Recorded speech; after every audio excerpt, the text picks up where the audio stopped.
It's December 30th, 2025. It's almost time for some black-eyed peas and cornbread. But for now, this is the court gallery. How do I do that? Not sure.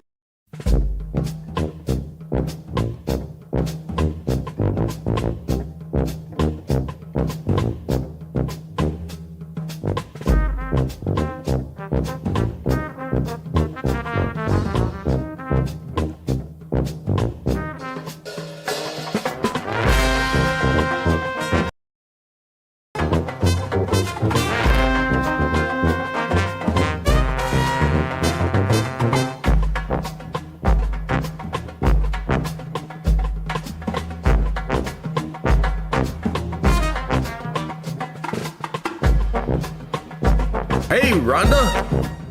Hello, Mama. Hello, Marty. Hello, all my friends. It is a wonderful Tuesday night. We're getting spun up. We're getting ready for another long evening of court content fresh from today. It's gonna be the last day that we see semi-fresh content because, ladies and gentlemen, this is the last business day of 2025, especially in the court system. So tomorrow we'll have some replays of some older stuff. And actually tomorrow we have 4 hours of two cases that have been sitting on the back burner that I've been wanting to show for one of them for almost 2 months now. So we're going to be watching that stuff. Hope you tune in and hang out with us for the New Year's Eve, whatever we're going to call it. But in any case, today, we're going to be watching Judge Ricke adjudicate or officiate over a hearing that's been going on since, mid-July, early July. We've seen a little bit of this case before. The defendant wanted to have the case thrown out because he thought Jill was previously one of his lawyers, but that just wasn't the case. Once we get finished with all that craziness, then we're going to Simpson, and it all starts right now.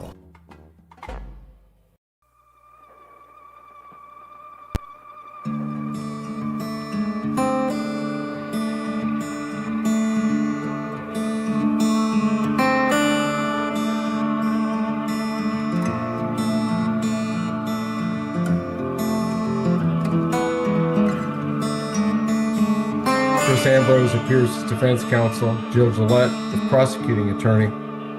Wayne Mueller appears apparently on his own Zoom. Mr. Mueller, you were specifically ordered to appear at the Greenwood County Courthouse. You do not appear to be at the Greenwood County Courthouse. I have a letter said by Zoom. Zoom from the courthouse, Mr. Mueller. You know what? I very specifically noted here that you were told that you were to appear at the Greenwood County Courthouse and participate from there. I got an email that I thought it was through Zoom. Well, I didn't know I was supposed to be at the courthouse. Yes, that's where you were supposed to be. And then you could participate from the Greenwood County Sheriff's monitored Zoom location at the Greenwood County Courthouse. Okay. So you didn't follow the court's direction, Mr. Mueller. I didn't know. I just went off the letter that I got. And there might have been some error from my office, Your Honor, and I apologize. Mr. Ambrose, you don't have any authority to change what the court ruled. I understand, Your The Honor. court gave specific direction to a defendant. You do not have the authority to change it. And Mr. Mueller, you certainly don't have authority on your own to change it. If you're told to appear at the courthouse, that is exactly where I expect you to be. Yes, sir.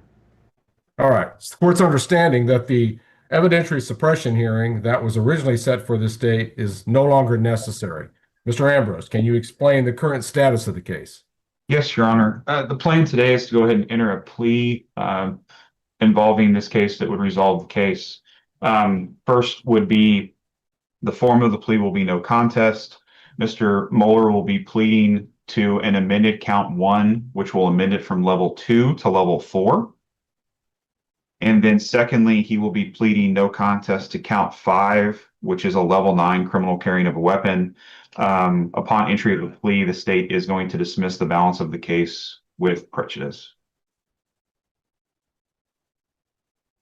All right. The announcement that the defendant would be pleading no contest to counts 1 as amended, to a level 4 drug felony, and also to count 5, the level 9 non-person felony of criminal carrying of a weapon. Is that consistent with your understanding as to how this Mueller case would be handled, Ms. Gillette? It is, Your Honor.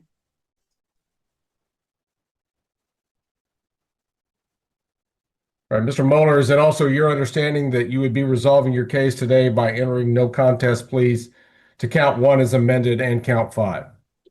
Yes.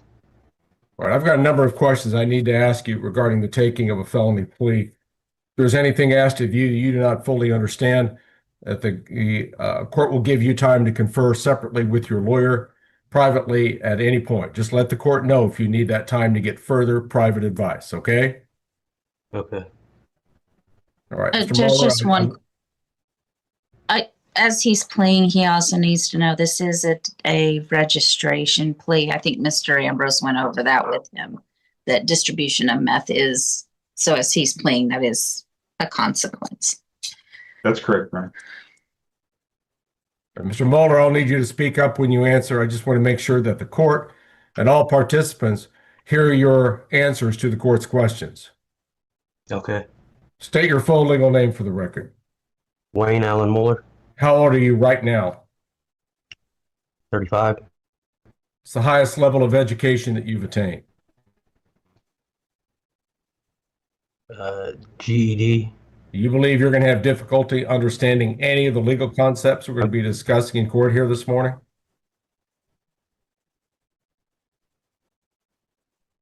No. Okay. That was a no response, correct? Right. Okay. There seems to be some hesitation or delay in your responses. All right. Mr. Mueller, have you ever been adjudged to be mentally ill? No. Are you currently under the influence of alcohol or any drug? No. Are you currently taking any type of prescription medication? No. Are you supposed to be taking any mental health medications that you are not currently taking? No. So, Mr. Mueller, do you believe your mind is clear this morning and that you have a full understanding of what's going on here in court? Yes. Do you understand the nature of the charge that was amended? The unlawful distribution of a controlled substance is now a level 4 drug felony. Do you understand the nature of that charge? Yes, sir. Okay. Do you understand the nature of the charge in count 5, which is criminal carrying of a weapon? Yes, sir. You understand that when you enter pleas of no contest, you are not necessarily admitting that you committed these acts, but you're also not contesting that you be convicted of these just the same. Do you understand that? Yes, sir. You further understand that when you enter pleas of no contest, you give up any legal defenses that you might have had to those charges. Yes. Are you aware that in a trial, the state must present evidence against you in open court, that any witnesses must testify in open court in your presence, that you have the right to cross-examine witnesses with the assistance of your lawyer, Mr. Ambrose, and that at a trial you could present evidence on your own behalf and subpoena your own witnesses to court? Yes. You also understand that at such a trial, you personally would have a privilege against self-incrimination, which means that if you wanted to testify in your case at your choice, you could, but no one could force you or compel you to testify against yourself if you didn't want to. Do you understand that? Yes. You understand that when you enter a plea of no contest, you give up these valuable trial rights that the court has described. Yes. Are you also aware that you have a right to a trial by jury, and that before you could be found guilty, that jury would have to be satisfied as to your guilt beyond a reasonable doubt? Yes. You understand that when you enter pleas of no contest, you give up your right to a trial by jury and the requirement that you be found guilty beyond a reasonable doubt. Yes. You understand that you have a right to appeal a guilty verdict if you have a trial. Yes. You further understand that you may appeal your sentence after entering pleas of no contest, but generally, you may not appeal your judgments of conviction after you enter such pleas. Yes. Are you aware of the possible sentences that could be imposed as a result of these no contest pleas that you're attempting to make? Yes. Let's look at the level 4 drug line in regards to count 1. For that offense, in the most favorable criminal history category of I, you could receive as little as a 14-month prison sentence. In the worst criminal history category of A, you could receive up to a 51-month prison sentence. So the sentencing range is 14 to 51 months in prison, depending on your criminal history. As you sit today, we do not know with certainty what your criminal history is. You, better than anyone else here, should know what your own criminal record looks like. Do you understand that the Court Services Department will do a check of your criminal history, and based on the research that exists as of date of sentencing, that determines where you fall along the level 4 drug line, and then you'll be sentenced accordingly. Do you understand that? Yes. You also understand that if you have a person felony on your record at time of sentencing, you would be just a straight presumptive prison case. Do you understand that? Yes. You also understand that at level 4 on the drug grid, essentially the entire line is presumptive prison. However, categories E through I are what we call border boxes. The court, without a departure finding, can grant a community-based alternative to prison. Do you understand this, Mr. Mueller? Yes, sir. But you understand that that is a discretionary call with the court. Yes. All right. The non-drug offense grid charging count 5, which is criminal carrying of a weapon, is a level 9 non-drug felony. On that sentencing grid, the lowest possible sentence that could be imposed in criminal history category I would be 5 months in prison. However, in category A, it could go up to 17 months. So the sentencing range for a level 9 crime generally is 5 to 17 months in prison. Do you understand that? Yes, sir.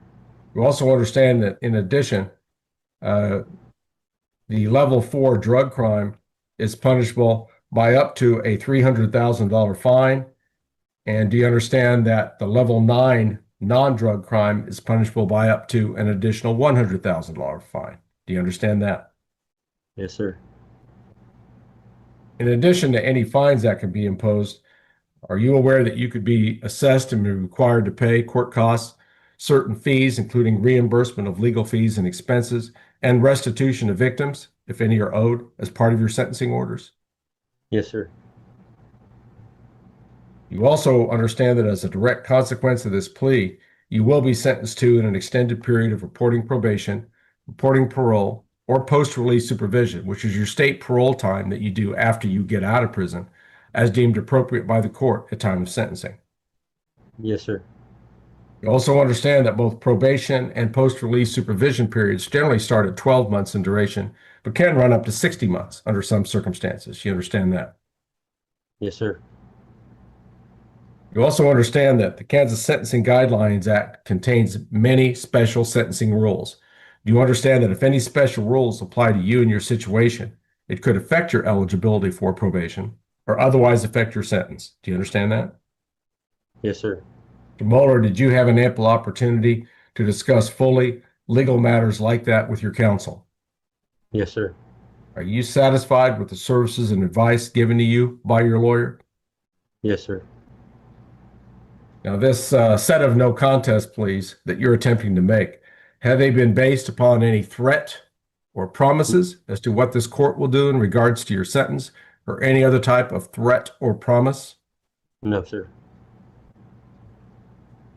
You understand that if there are any plea deals between your counsel and the county attorney's office, that this court is not bound by any agreements made. The court may and shall consider them as recommendations, but is not bound by them. Do you understand that? Yes, sir. Let me ask you formally, how do you plead to the charge in amended count 1, unlawful distribution of a controlled substance, a level 4 drug felony? No contest. And what is your plea to count 5, which is criminal carrying of a weapon, a level 9 non-person felony? No contest. I'd ask the state to provide a concise, factual basis for each of these 2 offenses. Your Honor, Deputy Taylor Cordell was on duty in Madison, Greenwood County, Kansas on July 26th, 2024. She noted a Chevy Tahoe traveling southbound on K99 with window tint that was extremely dark. It was like limousine window tint that's too dark to see in. The Tahoe turned into the Dollar General parking lot, and the male driver exited the vehicle and entered the store. She didn't get to do the traffic stop before he went into the store. As he came out, she had run the 60-day tag and found the register owner, Wayne Mueller, had a restricted license and was only to go to court, legal appointments, and medical. Dollar General's not a medical, legal, or work appointment. He did not work at that store. She knew all the employees there. As they saw her waiting for them to leave, they crossed the street and pulled into a residential drive. They also did not live at the residential drive. The resident had come out to get his mail. They had asked him for directions, but he did not know them.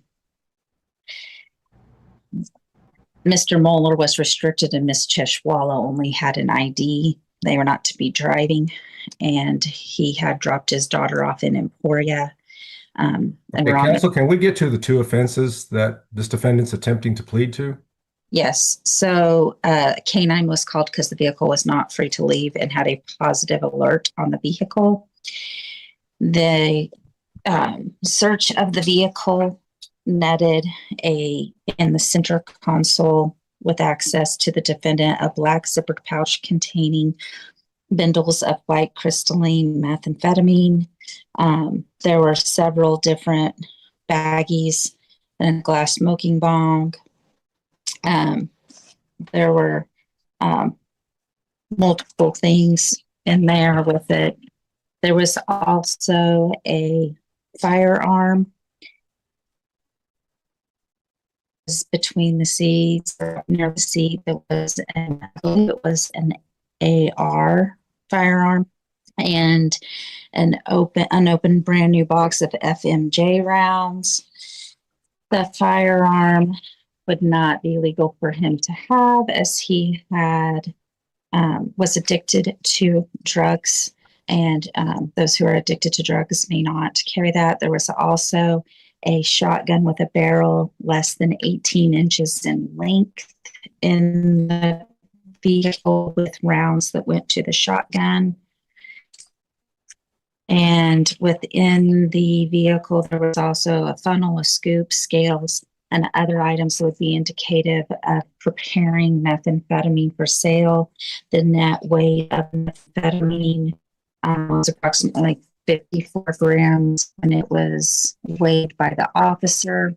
It went to the KBI lab, tested positive for methamphetamine. There was another bag of methamphetamine found that weighed 39.41 grams. A smaller bag that was weighed 0.73 grams. I believe that covers the extent of the 2 felonies. Mr. Mueller, at this time, do you enter pleas of no contest and accept conviction for level 4 drug felony in count 1, unlawful distribution of a controlled substance? Yes.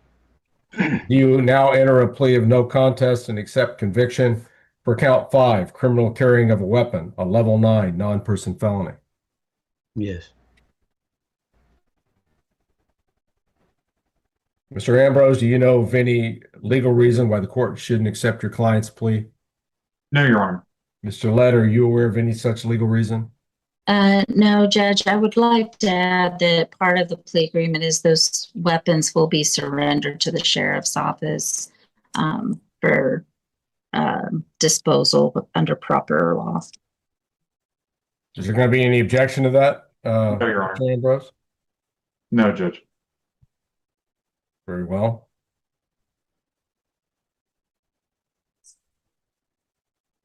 All right, Mr. Mueller, do you know of any legal reason or any other good reason why the court shouldn't accept your pleas of no contest here today?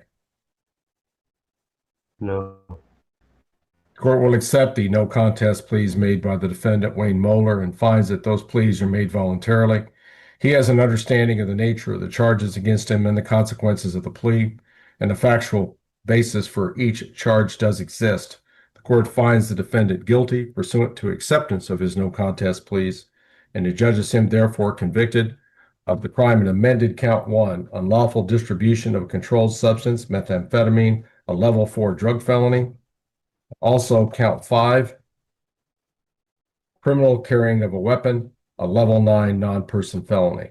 All other charges of the information are dismissed pursuant to plea agreement. Court orders a pre-sentence report be completed to accurately determine Mr. Mueller's criminal history, and the court will set an appropriate date for sentencing. Mr. Mueller, one reason I wanted you at the courthouse today, that it would be the court's preference that you meet in person with a court services officer in Greenwood County right after your plea. Obviously, you didn't show up at the courthouse like you were supposed to, so that can't happen even if we had an officer on duty. But I'm going to set a sentencing date about 2 months out. I will order you to comply with the pre-sentence investigation, including any assessments that you're asked to do. You very well may be asked to do a risk needs assessment, and then independently of that, a substance abuse assessment. Mr. Mueller, it is up to you to make sure that your assessments get timely scheduled and completed so that there's no delay in your sentencing, because I'm likely to hold you responsible if these assessments don't get done and our sentencing gets delayed. September the 11th, 3:00 p.m., Mr. Ambrose? That should be fine, Your Honor. The court will set the Mueller sentencing for Thursday, September 11 at 3:00 p.m. Mr. Mueller, you may want to write this down since you apparently have some memory issues as to what the court tells you. You are required to appear at the Greenwood County Courthouse in Eureka, Kansas. You are not authorized to participate from any other location. Do you understand that? Okay. Yes, sir. Greenwood County Courthouse in Eureka. The sheriff's office will direct you as to where you need to go. And we'll conduct sentencing at 3:00 p.m. Thursday, September the 11th. All right. I want you to write down another phone number, Mr. Mueller. I'm going to give you the district's court services number. Area code 316-322.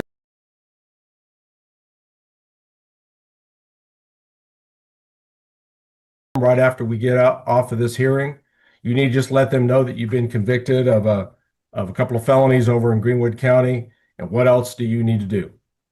And they'll give you direction as to what you need to do next in the pre-sentence investigation process, okay? Okay. Did you get that number written down, Mr. Mueller? Yeah. 316 them right after court. Okay. All right, Ms. Gillette, is there anything further that the court needs to address? Since he's not here in person, his registration form that I have prepared has been emailed to yourself, Mandy, Mr. Ambrose, my staff, and Ms. Wheeler, and as many CSOs as I could remember, because I don't know who will be assigned his PSI, but that form is readily available now for him to sign. Had he been here, he would have signed it and I would have gotten it filed for the court, but it has been transmitted to everyone that would need it.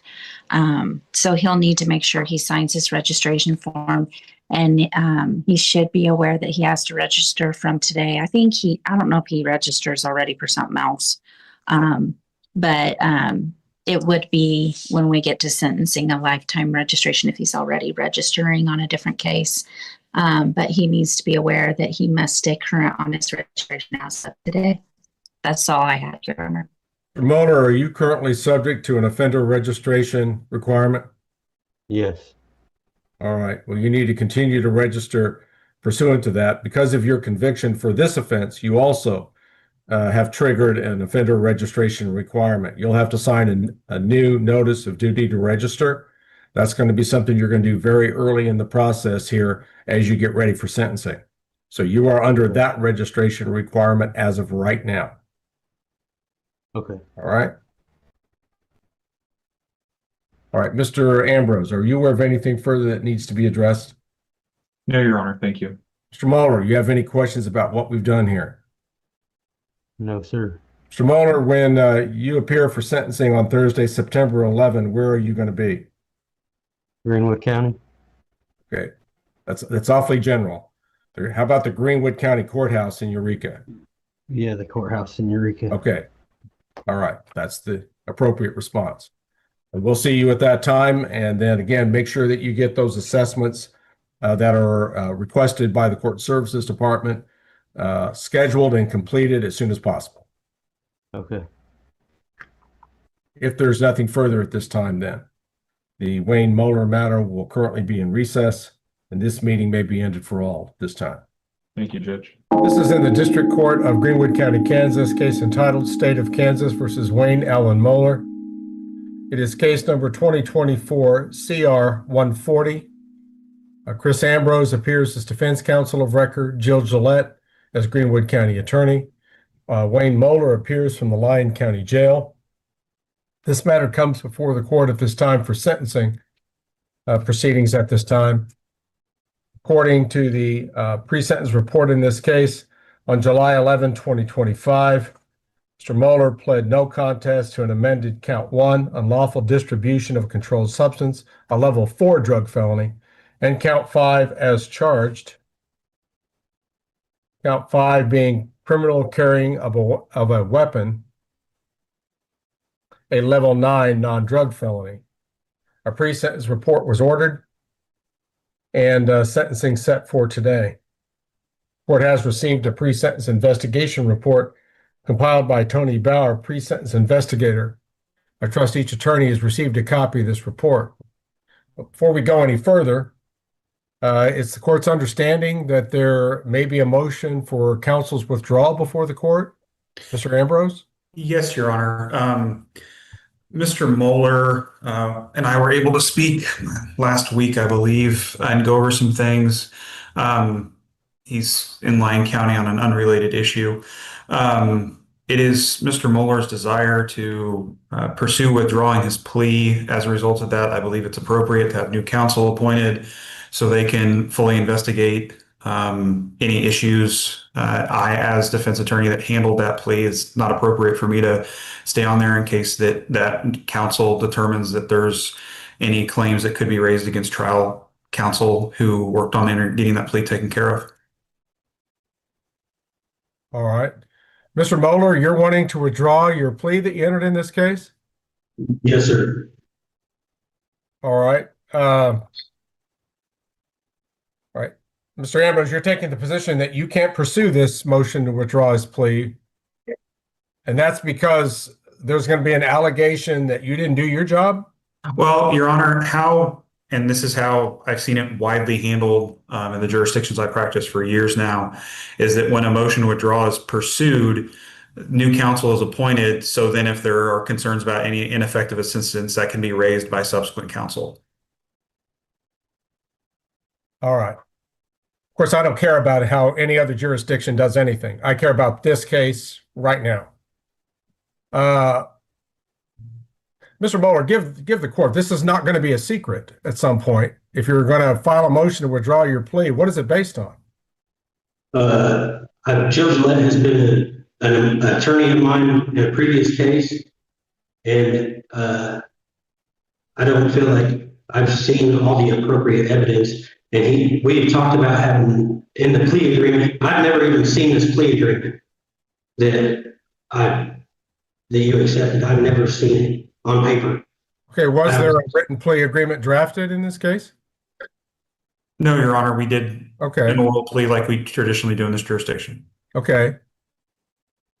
I don't know the terms and conditions of the plea, and I was told that in the plea I would be eligible for drug court, and that has not been even brought up.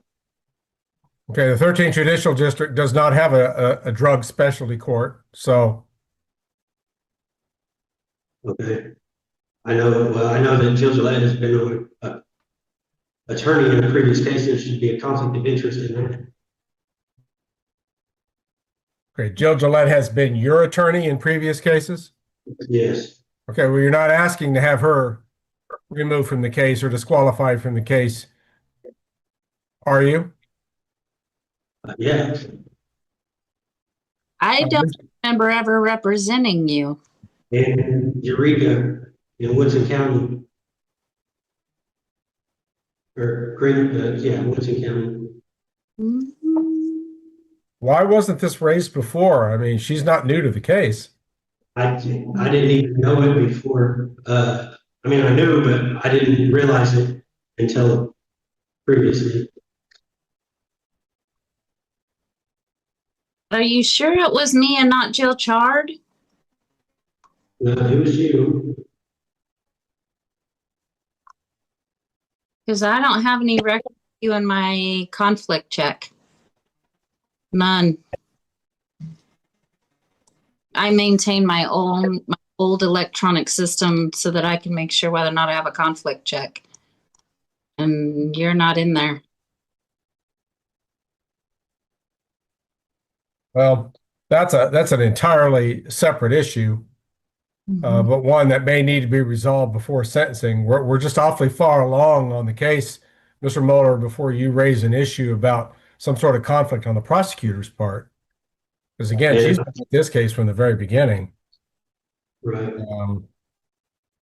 Your Honor. Are you somehow suggesting that Mr. Ambrose hasn't done his job properly? Yeah, I haven't, like I said, I haven't even seen this plea. I want to read the terms and conditions of the plea agreement that I accepted, and there was never one given to me. All right. I've never signed the plea agreement. All Like I right. said, Well, Mr. Mueller, I know you probably remember this. A couple of months ago, you were before this court, and there was a long question and answer session that the court did with you before I ever accepted your plea. You didn't seem to have any problems with any of this at that time. yeah, I just heard about the plea like a minute before we even got in there. I didn't even realize what was going on at the All time. right. All right.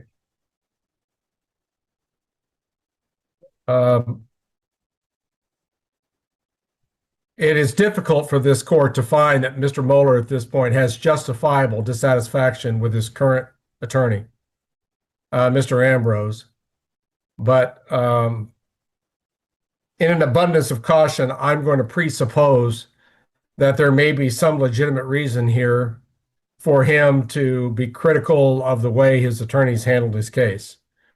Furthermore, the court believes that we're going to need to set another hearing in this case if indeed that you can have new counsel file a motion to withdraw your plea, that it'll have some basis. And there'll need to be a hearing on that. I'm going to go ahead and reset this case for further proceedings for Thursday, October the 9th at 3 o'clock. October 9, 3 o'clock p.m. Mr. Mueller will need to fully participate. What is your status there in Lyon County, Mr. Mueller? How long are you going to be there? Till December 25th. Okay, you're serving time for that county? Yes. Okay, all right. So Good. we should know where to be able to find you. I looked up his county cases. They're in 2022. I was the prosecutor here by then, and Ms. Chard, Jill Chard, was his attorney, not me. Okay, And then she was withdrawn, and he got someone else. all right, so noted. Mr. Ambrose, I think under the circumstances, the court's going to allow your withdrawal. Yes, Your Honor. New counsel will be appointed.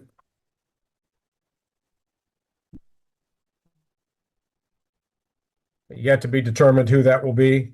I'm sure they'll contact you in due course, Mr. Mueller, at the Lyon County Jail or in some appropriate fashion. I will expect that diligence will lead to a timely filing of a motion to withdraw a plea if indeed that's what you want to do, or that counsel can see you through with the sentencing that we had set for today. But you need to visit with a new attorney and determine an appropriate strategy under all the facts and circumstances of your case.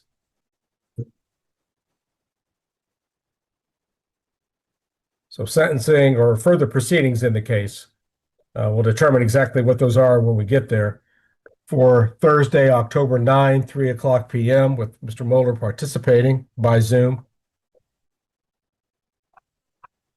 And Chris Ambrose is allowed to withdraw his counsel, and a new attorney will be appointed by the court.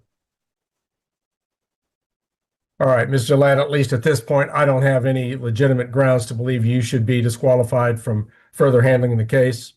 No. So I presume you'll be there October 9th with us.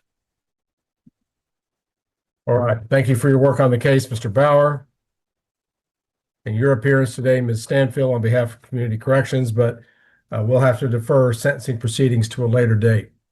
Possibly October 9th. It could be beyond that, depending on what happens. All right, Mr. Ambrose, is there anything you need to address the court about? No, Your Honor. Thank you.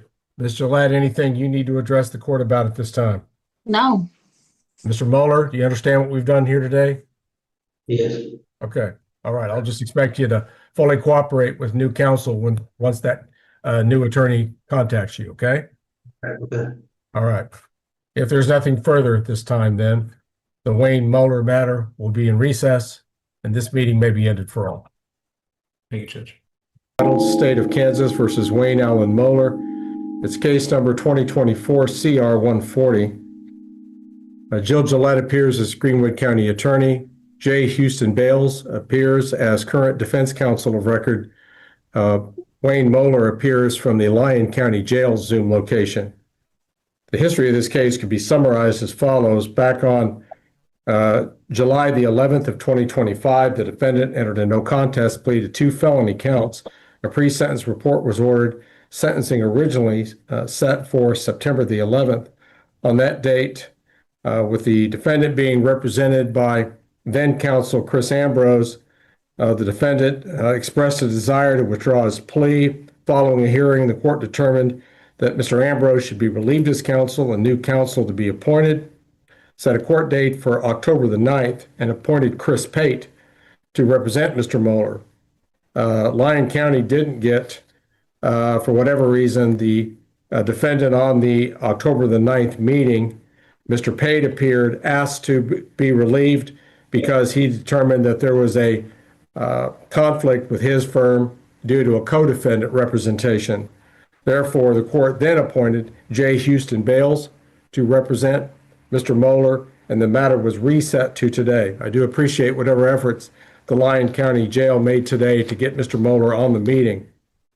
Mr. Bales, now that you've had an opportunity, hopefully, to look this case over, what is its current status?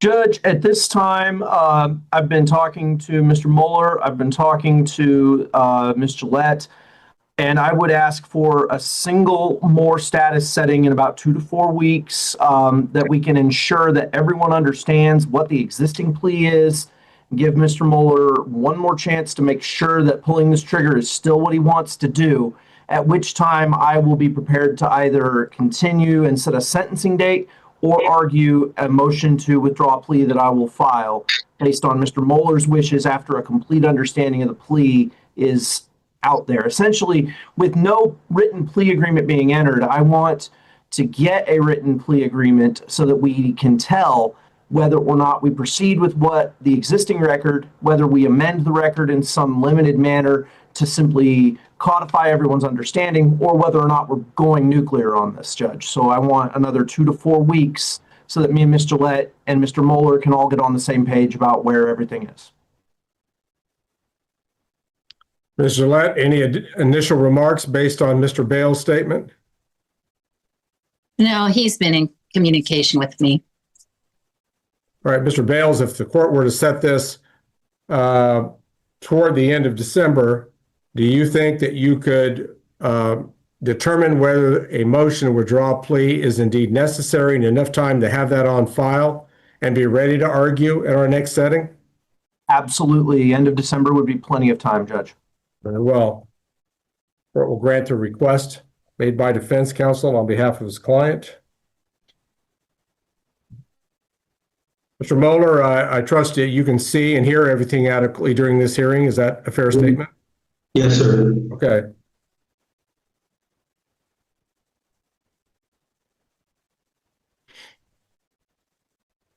I don't know what times I need to stay away from the Lyon County Jail, but I'm currently looking at 9:00 a.m. on Tuesday, December 30 by Zoom.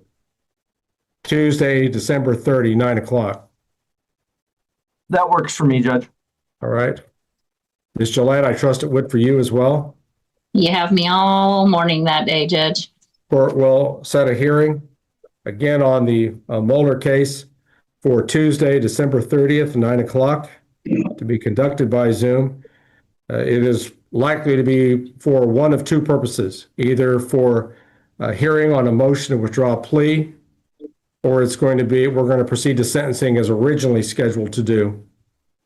So 9:00, Tuesday, December 30th by Zoom. Obviously, the defendant must be produced by the Lyon County Jail and be available at that hearing. Mandy, can we keep our Zoom numbers the same as today so that there's no confusion of any kind? Yes. My release date here is December 25th. Okay, you're expecting to get moved, Mr. Mueller? Yeah, they're supposed to release me from here December 25th. On Christmas? Yeah.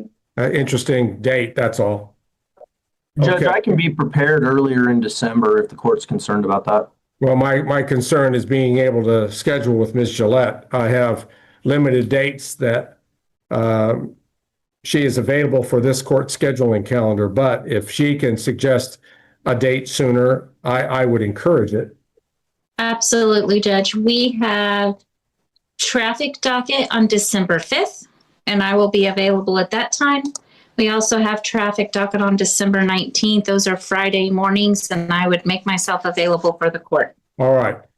Mr. Bales, I want to give you those other 2 weeks.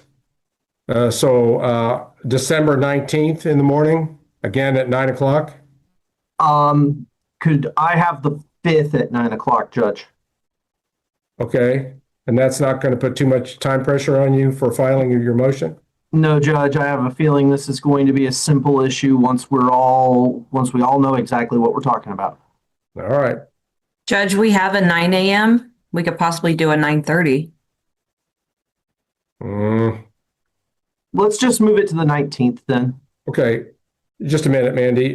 Counsel, are you available at 11:00 a.m. on Friday the 5th? Mandy, do we still have that open? Yes, we do. No, Judge, I'm booked for a preliminary hearing. Okay. We probably need to go out to the 19th. And so you are available at 9:00 a.m. on Friday, December 19th by Zoom, Mr. Bales? Yes, Judge. Okay. Court will set it at 9:00 then. Either sentencing or hearing on motion to withdraw a plea. Or I guess conceivably both. Friday, December 19, 9:00 a.m. by Zoom. All right. I'd like to establish a reasonable deadline for filing. Can you commit to having that on file by no later than Friday, December the 12th, close of business, Mr. Bales? Yes, Judge. All right. The court will so direct. All right, Ms. Gillette, with this rescheduling done in the Mueller case, is there anything further from your perspective that we need to address currently? I don't believe so, Your Honor. All right, Mr. Bales, anything further from the defense side at this time? No, nothing at this time, Judge. Thank you. Very well then. And we'll have further proceedings by Zoom, 9:00 a.m., Friday, December the 19th, using the same Zoom numbers that we used today. Thank you all for your appearances. If there's nothing further, the Wayne Mueller matter will currently be in recess, and this meeting may be ended for all at this time. Jill Gillette appears on behalf of the state and the Greenwood County Attorney's Office. Numerous matters come before the court at this time, including matters of sentencing, should that be allowed to proceed. I'll also note that a recent motion was filed pro se by the defendant in the case. Mr. Bales, are you aware of this motion to set aside void plea contract? I believe I've received a copy of it, Judge, yes. All right. I guess the first matter to be addressed is the request for Mr. Mueller for this court to recuse itself and to change judge. Is he still pursuing that? No, Judge, it is my policy never to adopt pro se motions. If Mr. Mueller wants to pursue that, he'll need to proceed pro se. My intention is purely to proceed with my motion to withdraw the plea. Well, this court obviously has no grounds before it that would justify this court's recusal, so the court will make an initial ruling to turn down the request. Mr. Mueller, I guess I'll turn to you. Is there some sort of grounds that you are aware of that would call this court to recuse itself from this case? No. All right, very well. The court denies the motion to change judge. The court will proceed with hearing this case further. Mr. Bales, you may proceed on your motion to withdraw a plea. Judge, I guess before we proceed, I have a procedural question. Do you want?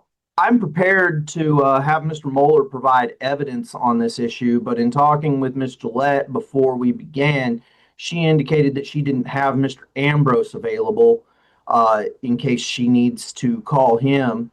So I was prepared for us to proceed on an evidentiary basis today. Do you still want me to put Mr. Mueller on the stand and ask the questions I've got? Who are you asking, Mr. Bales? So I need to ask about what Mr. Mueller's understanding of the plea was. And I need to ask him about some of the statements he made during the plea process.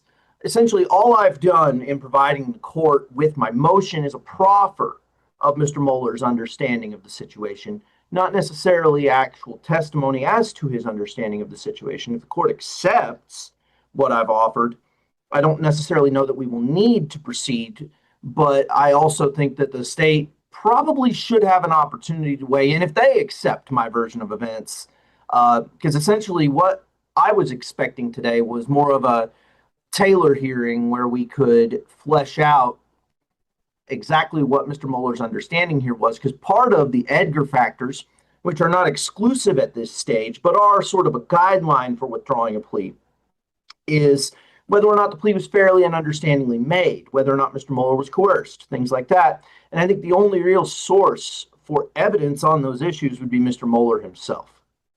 I would disagree, Mr. Bales. What about the record of the plea hearing itself? Have you consulted that record? I have consulted that record, Judge, and I'll need I believe to proceed with this motion, I'll need an opportunity to allow Mr. Mueller to explain some of his answers.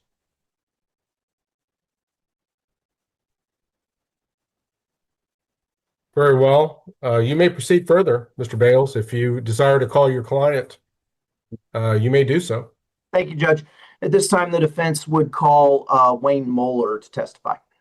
Mr. Mueller, you are going to provide some testimony to the court. I'll need to administer an oath. If you'd raise your right hand, please.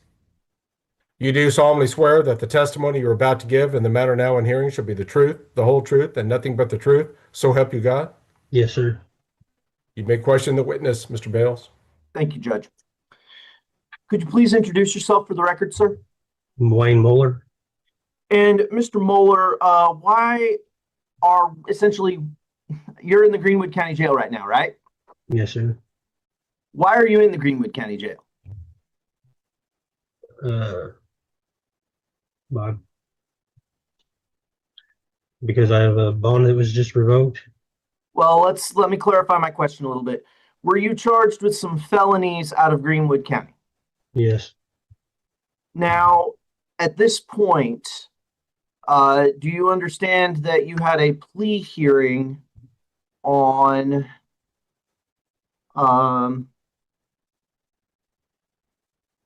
do you understand you had a plea hearing in this case? Yeah. Now, what is your current understanding of your plea agreement? As far as what? So when you had a whole hearing on the plea, do you recall that hearing? Yeah. When you entered that plea, the judge advised you of the possible penalties for those offenses, right? Yeah. What was your understanding of the agreement between yourself and the state negotiated through your counsel? That I would be getting drug court. All right. Why did you believe that? It's what my last attorney told me. All right. Were you aware at that time that Greenwood County does not have a drug court program? I did not know that. All right. Now, you were previously represented by Chris Ambrose, is that right? Yes, sir. Did you hire Mr. Ambrose or was he appointed to you? He was appointed to me. What was your relationship with him like? Wouldn't really say we had one. I barely saw him. I think I saw him twice. Okay. So in those meetings, what did you talk about? The drug court. Okay. And did he ever ask you what your goals with this case were? No, not really. He told me that he said if he could get a level 2 distribution down to a level 4, I was eligible for drug court. And then that was one of the meetings. And then the second meeting I talked to him, he told me that he got my level 2 dropped down to a level 4. Would I accept the plea? And that's when I accepted the plea for the drug court, what I thought was drug court. Okay. Did Mr. Ambrose elaborate further on the process of how negotiations were going with the state? Never said anything to me about nothing. Were you ever aware that Mr. Ambrose submitted an offer from the defense to the state for the And I had no idea. Do you have any knowledge to this day as to whether or not the plea offer in this case originated with the state or with the defense? I don't know. Okay. Now, let's talk about plea offers generally, Mr. Mueller. Have you ever been in trouble before?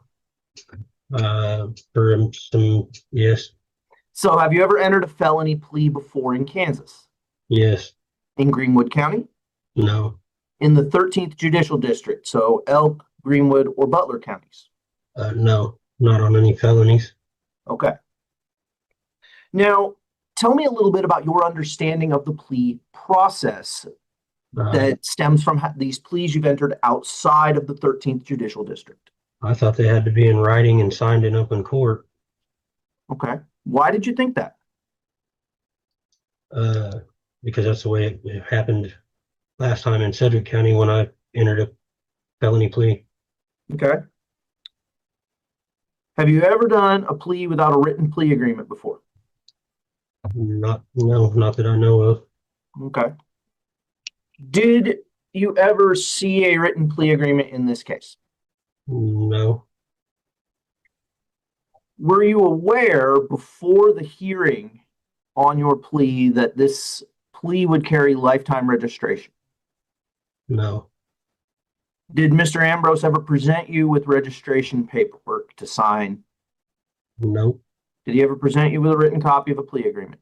No. Did he ever present you with a written advisory of your rights as relates to the plea agreement? Nope. Did you discuss offender registration as it relates to your plea with Mr. Ambrose? No, it wasn't brought up until the hearing we had for the plea agreement. Okay. Now, let's talk about the hearing itself. You appeared by Zoom at that hearing, right? Yes, sir. Why? Because I had an email from Ambrose with a Zoom login. Now, this wasn't the first hearing you'd had on this case, right? No. Were you aware that the judge had ordered you to appear in a certain fashion, either at a Zoom kiosk or in person in Greenwood County? The judge told me to be there in person, and then after that, I received a email that said to appear via Zoom through my attorney. I went with what my attorney told me and appeared via Zoom. Okay. So what did you believe the purpose of that hearing was going to be? To enter a plea for drug court. Okay. Were you aware that there were some indications it may have been a suppression hearing originally? I had no idea, or I would have never agreed to do the plea. So you say you never would have agreed to do the plea if you'd known about a potential suppression hearing. Can you elaborate on that a little bit? I would have went with the suppression hearing before any kind of plea was going to be entered. Was it, to your knowledge, was a suppression motion ever filed in your case? I didn't even know it had been discussed or filed or anything. Okay. Now, in the course of the plea agreement, early on, you had some delayed responses to the judge's questions. Why were your responses delayed? What do you mean early on? There were several moments early in the hearing when the judge was asking you questions during the plea process that you didn't respond immediately to the judge's questions. Do you remember that? On this hearing? No. Your original plea hearing. No, I don't remember. Okay. At your plea hearing, the judge advised you of the potential penalties for your charges. Do you remember that? Yeah. And the judge didn't say anything about drug court. Do you remember that? Yeah, I remember he never mentioned it. You would after the judge advised you, you said that you understood the potential penalties in the case. Do you recall that? Yeah. Why did you say you understood the potential penalties in the case? I understood what he was saying right then. I was still waiting on him to say something about the drug court that was never brought up. Why didn't you speak up at that time about something you were expecting to hear that you didn't, the drug court stuff? I thought Ambrose, he made it clear to me that there would be drug court, and I didn't know what was really going on in the hearing. I don't know. Okay. I should have. Why didn't you speak up later in the hearing about whether or not about drug court after you hadn't heard anything about it? By the time I had realized that drug court was never even said in the hearing, they were already putting us into recess. Okay. Toward the end of the hearing, the court asked you if you were satisfied with your representation by Mr. Ambrose. Do you recall that? Yes. Do you recall how you answered? I believe I said I was satisfied. Why did you say that? Again, I shouldn't have, because I didn't know that there wasn't going to be no drug court. Like I said, if I knew there was not going to be drug court, I would not have accepted that plea agreement. Okay. Now, you've entered a no contest plea in this case, right? Yes. What is your position on your guilt or innocence of these charges? What do you mean? Do you believe that you are guilty or innocent of the charges against you in the original complaint before the amendment, before the plea agreement?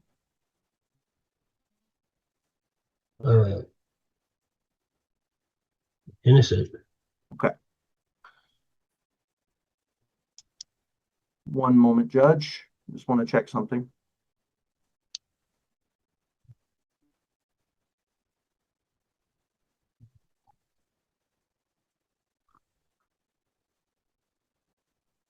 Judge, I don't believe I have any further questions for Mr. Mueller. Mr. Gillette, do you have any questions for Mr. Mueller?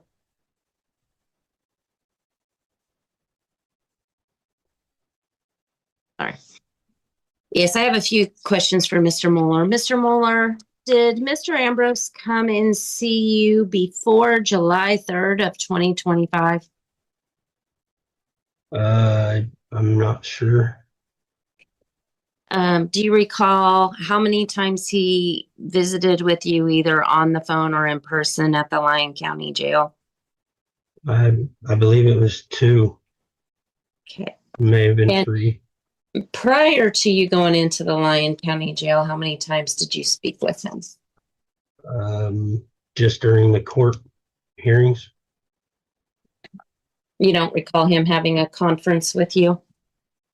During court hearings, that's the only time. Do you recall that on the June 5th, 2025 hearing date, you were present when the judge set the motion to suppress together with the pretrial conference for July 11th, 2025? I don't remember ever hearing anything with a motion to suppress. You were present on June 5th, 2025, weren't you? Yeah. I And believe I don't. Were you late today? I don't remember. And then do you remember us taking the case up after you arrived late by Zoom? I remember doing the hearing, yes. Do you recall that you were told to be present at the next hearing for your plea? Yes. Do you recall that we could not sign your notice of duty to register in person, even though the paperwork had been completed by myself and sent to counsel because you weren't here in person? But again, like I said, I have an email on my email that Ambrose told me to be via Zoom. Okay. And did you discuss a plea with Mr. Ambrose and what the plea offer would be on a level 4? He told me if he got it dropped from a level 2 to a level 4, I would be drug court. Okay. Do you think it was drug court or was it Senate Bill 123? He specifically said drug court. Were you aware that Mr. Ambrose knows we do not have drug court and he never offers drug court for the 13th Judicial District?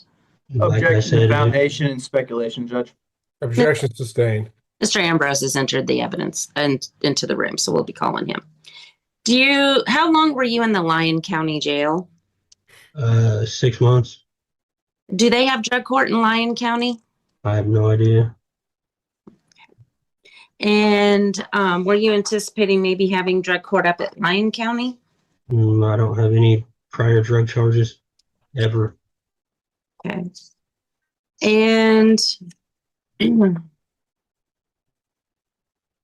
you remember being told by the judge to sign all the paperwork that would be coming to you from court services because you weren't in person at your plea? I was represented by counsel. That stuff should have been through counsel. Do you recall that Judge Ricke had told you that you needed to cooperate with the signing of all of your paperwork and your pre-sentence investigation with the court services officer? And again, I'm represented by counsel. Shouldn't that come through counsel? That is non-responsive to the question, Your Honor. I'd ask that he respond to the question. Respond to the question put to you, Mr. Mueller. What was the question? Do I Restate, remember if counsel. he wanted me to Restate sign your some question. paper? Do you recall the court told you to cooperate with your pre-sentence investigation, your assessments, and to do your paperwork with the court services? That was before I was in the jail. Yes, when you were at your hearing here for your plea. Do you recall that the judge told you to cooperate? Yeah. Okay. Is there a reason why you never cooperated with Mr. Bauer? I don't know who that is. All right. Did you recall that the judge had wanted you to meet in person with them? With the judge, yes. With court services at your hearing? I don't remember. And did you refuse to sign any of your paperwork or cooperate with court services? No, not that I recall, no. Did you refuse to sign your notice of duty to register?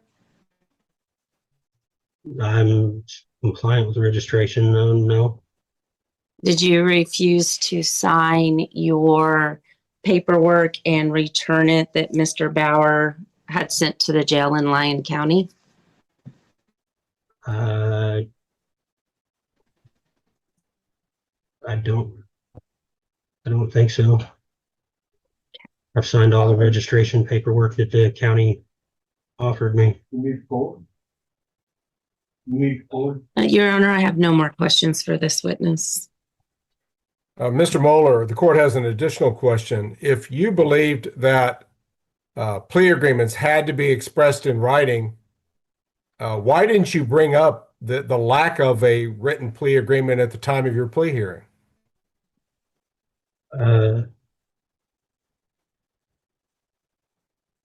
I don't know. I thought Ambrose was taking care of all of this stuff.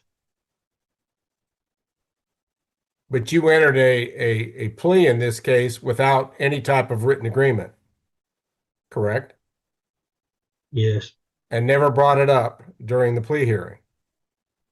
Is that also correct? Yes. Yeah. All right, Mr. Bales, do you have additional questions for the witness? Briefly, Judge. Mr. Mueller, you on cross-examination, you mentioned that you have signed and returned all paperwork that you received while you were in the Lyon County Jail. Did you ever receive a notice of duty to register in this case? Not that I recall, no. Okay. Any registration paperwork they've offered to hand me, I've signed.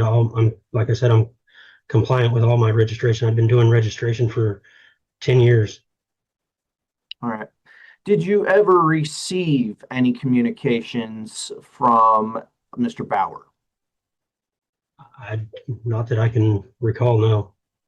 Nothing was ever mailed. So any lack of communication between you and Mr. Bauer was not a refusal to reply on your part? No. Have you responded to any communications you've received from the Greenwood County court system? Have I refused any? No. Okay. That wasn't quite what I asked, but I'll take that answer anyway. Thank you. I've got nothing further, Judge. Anything further along those lines, Ms. Gillette? No, Your Honor. Okay. Do you intend to present any other testimony at this hearing, Mr. Bales? No, Judge. At this time, we would rest. All right. Does the state intend to present evidence at this hearing?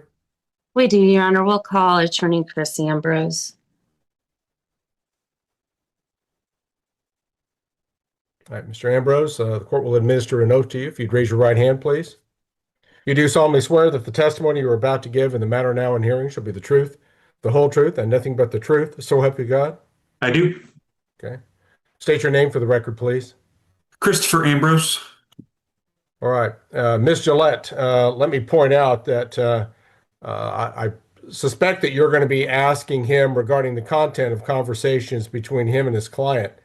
These would be privileged matters, would they not?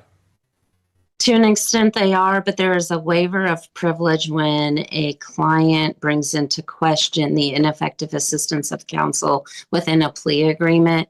And we may inquire as to plea negotiations and discussions when the client has filed such motion waiving attorney-client privilege.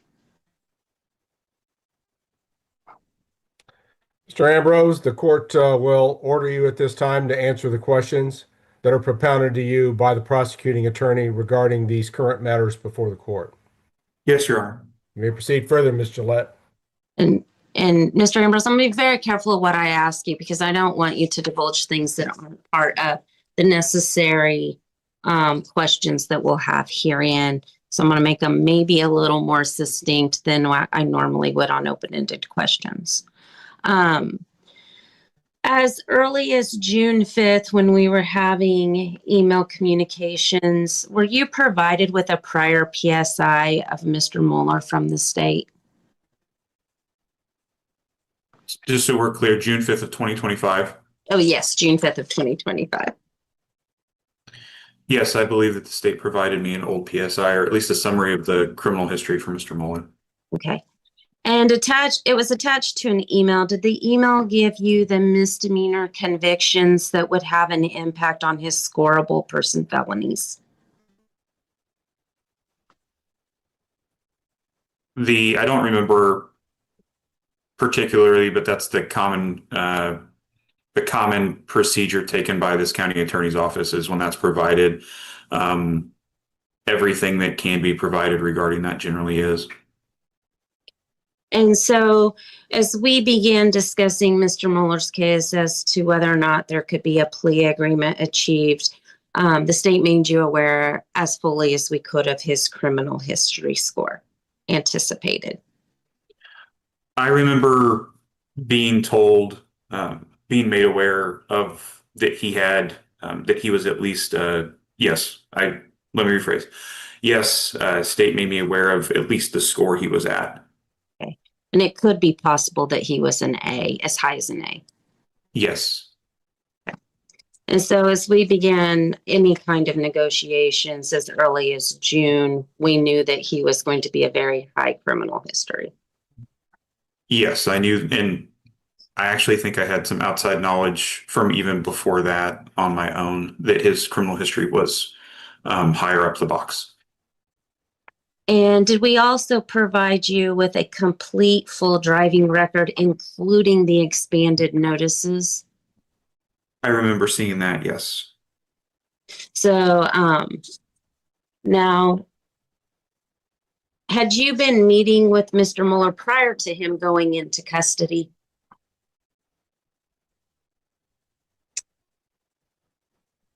My timesheet indicates that I had, that I met with him, and I don't remember the exact date of him going into custody.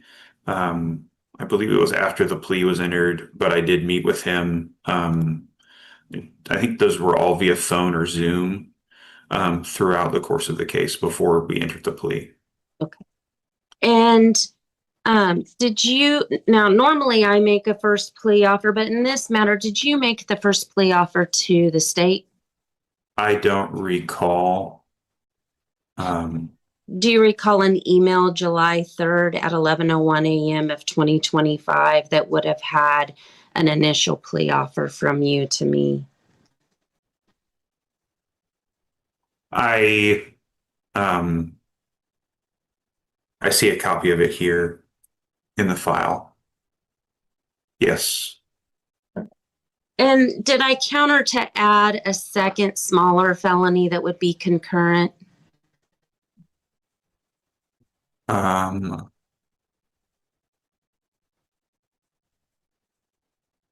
It would have been a verbal phone call.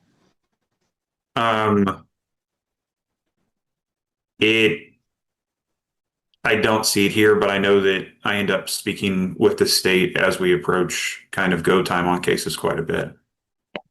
And that it would have been the count 5 that was pled to with count 1 amended to level 4. I don't recall. I'm sorry. Okay.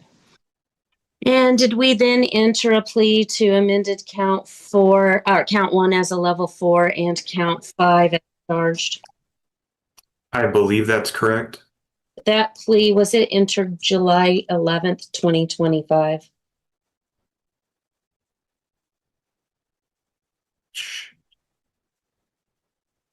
That's what my records indicate. And that we had been starting those discussions July 3rd being in advance of the plea hearing. Yes. And that you had several days in there to discuss with Mr. Mueller what the actual plea would be. There would have been time there, yes.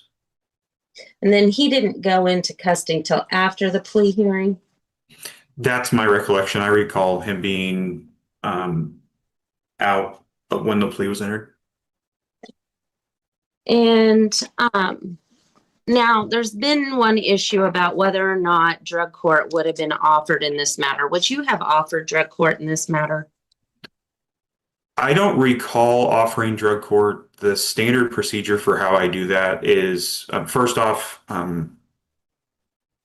as a practical matter, I don't have the ability anymore, anywhere really, as a defense counsel to help put weight on drug court occurring. I think you used to be able, at least in the 5th Judicial District early on in my career, to be able to essentially have the judge order it, but anymore it's moved to testing criteria for who they place in drug court. So as to drug court itself, I can't make any promises about that. And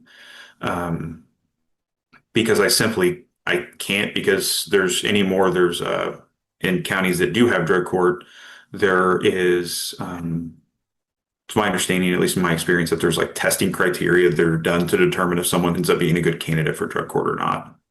Okay. In this case, was there a possibility you could have mentioned Senate Bill 123 treatment? If there would have been a discussion of Senate Bill 123 treatment, it would have been that it likely wasn't going to apply here because Mr. Mueller's criminal history messes up Senate Bill 123 treatment because the prior convictions end up shooting his criminal history score up so far that drug court really isn't an Senate Bill 123 isn't really an option there.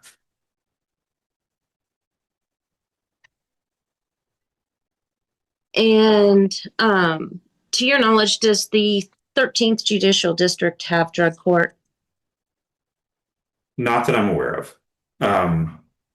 I have done work in every county in the 13th, but I don't recall it ever being a thing. It's a thing in some of my other jurisdictions, but not in this one.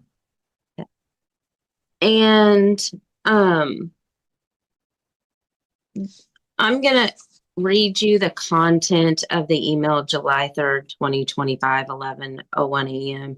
I want you to tell me if I'm reading it correctly. I've been able to talk with Mr. Mueller some. Thoughts on having him plead to an amended count 1 to a level 4 and do his time midline number on the grid, 46 months, with no request for any departure of any sort. Let me know.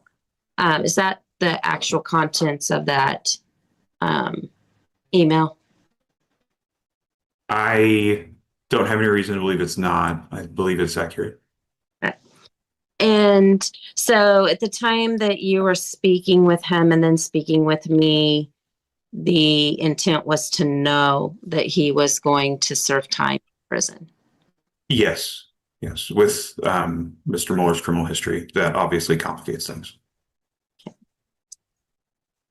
All right. And again, you had already received an email from the state clear back in June that this was possibly criminal history score A with the evidence attached that would show that. That's consistent with the practice that I've had with this court. And I knew that I recall that I knew that Mr. Mueller had a pretty significant criminal history as we started looking at how this case might work itself out. Your Honor, I will pass this witness to the defense. Mr. Bales, any questions for Mr. Ambrose? Yes, Judge. Mr. Ambrose, working from some of the state's last questions, you just discussed an email correspondence between yourself and the state. Do you recall that? The questions. Yes. Yes. Now, the content of the email that the state read to you, nowhere in that email does it say that Mr. Mueller specifically authorized that offer, right? I don't believe it's saying that, no. Okay.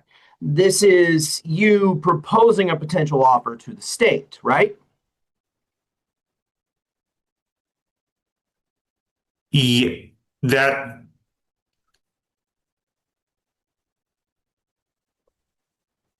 is, it was a potential kind of testing the waters to see where the state's at. It's probably accurate how you describe that. Okay. So this wasn't something that you had discussed with Mr. Mueller and he said, if the state gives me X, I will take it, right?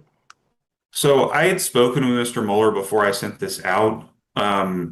I don't have it written down. Like, I don't have a written statement from Mr. Mueller saying I was cool to enter that plea or anything like that. But I had spoken with Mr. Mueller before I had sent something out because I want to make sure, generally speaking, that we have I want to make sure that where we're going is somewhere where my client can go as far as a resolution to a case. Okay. But you didn't include that information in this email? No, I don't believe so. Okay. Now, when you were testifying about Senate Bill 123 and conversations about that, you used the term drug court and then quickly corrected yourself. Do you recall that? Yes, I did. Now, you don't work just in the 13th, right? No, I primarily work 13th, 8th, and 5th. So you have a multi-jurisdictional practice. Correct. And in some of those counties, are drug court and Senate Bill 123 used fairly interchangeably sometimes? I think that probably the safer thing to say is that in certain counties, you know, when you get certain folks based upon kind of their usage history, the problems they've been having, their criminal history, that they're likely going to be a drug court candidate. And so with that, in the Senate Bill 123 is kind of the mechanism that gets them into drug court. Okay.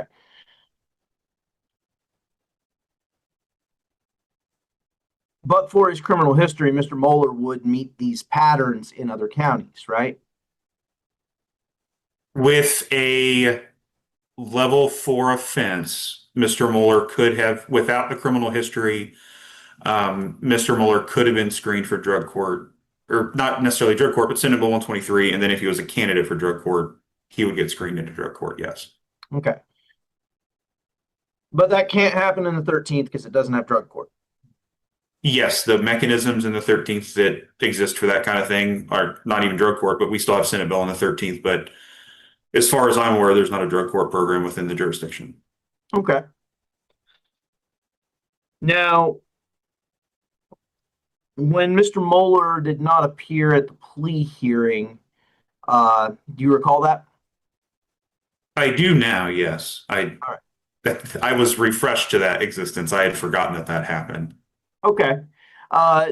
So you recall that you had advised Mr. Mueller you could appear by Zoom, right? So, in thinking back, I think this is how this happened. Because I believe that I attempted to jump on my own sword here. That what had happened was a Zoom link was sent out. I think it was sent out by my staff. It doesn't matter. It shouldn't have gotten sent out. And then Mr. Mueller appeared via Zoom because of that. That there was some confusion somewhere in my office. Okay. Now,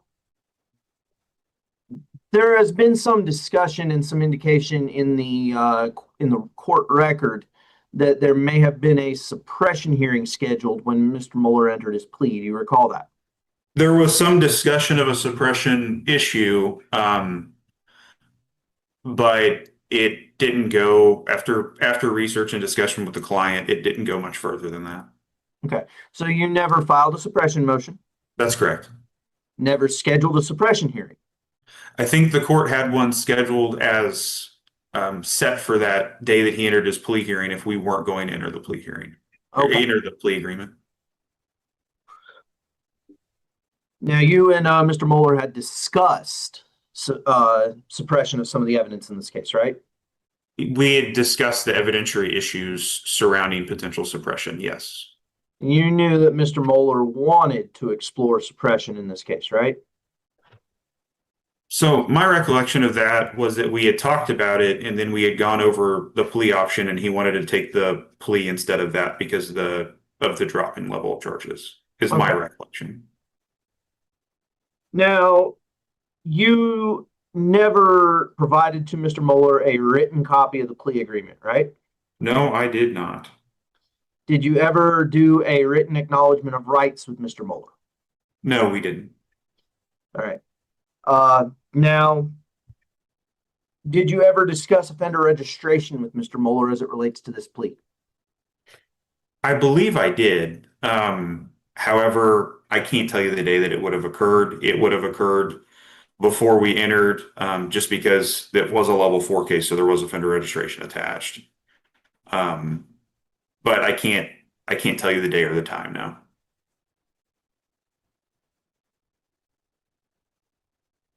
So you can recall that this is something in your general practice you would have discussed, but not the specifics of the discussion. Am I hearing you correctly? How it normally would go down is that when we discuss the plea, we go over the offender registration stuff, and then kind of what I do with my clients is after we decide what we're going to do is, if we're going to enter a plea, the standard course is go over the rights that you're giving up by entering a plea, and then also go over potential registration issues or other collateral consequences. Okay. These other collateral consequences, including offender registration, you never discussed with Mr. Mueller this would carry lifetime registration, did you? And like I said, I don't recall, and I knew that Mr. Mueller was already a registrant, so it would have been normal in my course of practice, but I can't tell you that on this day I had this conversation. Okay. I don't believe I have anything further from Mr. Ambrose, Judge. Thank you. Ms. Gillette, do you?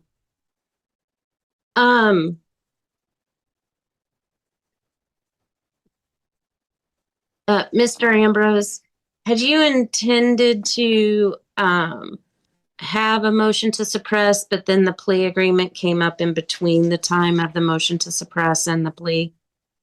Yes, and I think that in conversation, the reality of the chance of the motion to suppress, from my perspective, prevailing, I think impacted that discussion as well. And on that July 3rd at 11:01, you had indicated that you were already able to talk to Mr. Mueller some before sending the asking for a level 4 versus the level that Mr. Mueller was at. That's correct. I would have spoken to Mr. Mueller before I sent something off like that. Okay. I have no further questions, Your Honor. Anything further along those lines, Mr. Bales? I believe your answer to the last question was you would have spoken with Mr. Mueller. Did I hear you correctly? Yes. Yeah, I would have spoken to Mr. Mueller before we had sent out an offer. But you don't have any notes of that conversation? No, I don't have anything specific now. You don't have any specific recollection of that conversation? Well, actually, for this conversation, before I sent Ms. Gillette the conversation,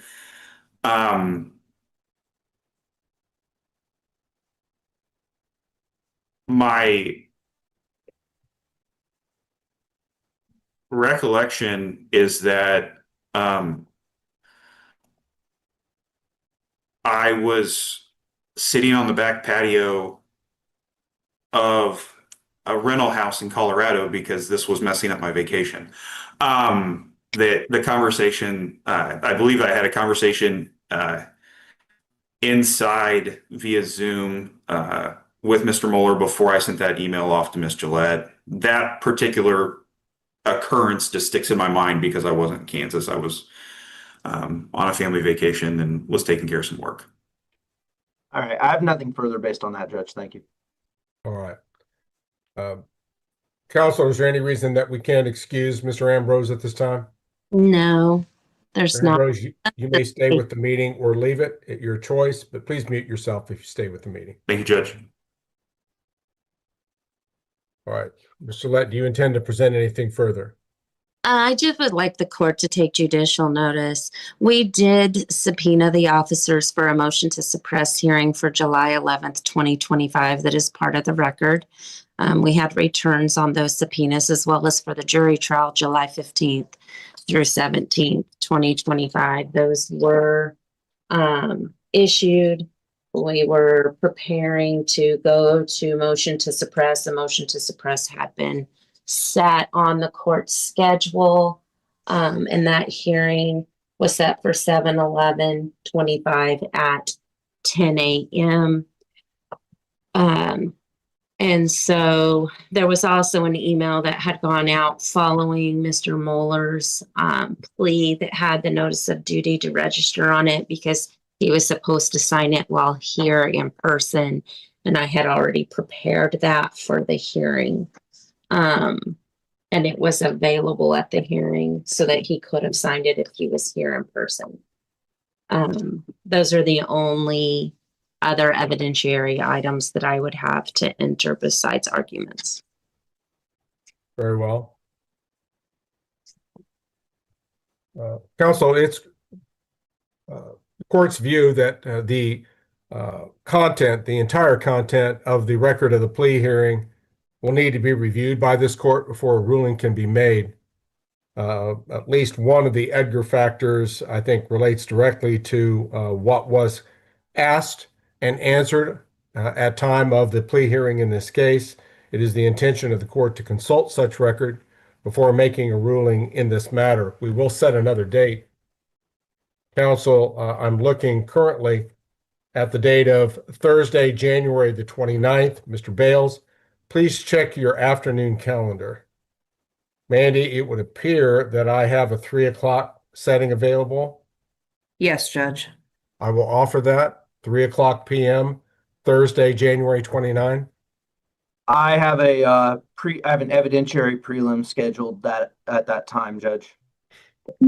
We should take you out the rest of the day. Is that what you're saying? Yeah, I have one scheduled at 2:30 and then another one scheduled at 3:30. So in theory, if we wanted to try a 4:30, but I don't want to put that evil on anybody. Would you be available at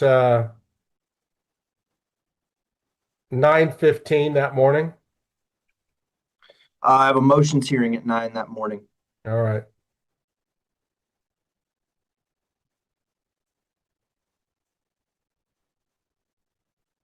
So no, I wouldn't be, Judge.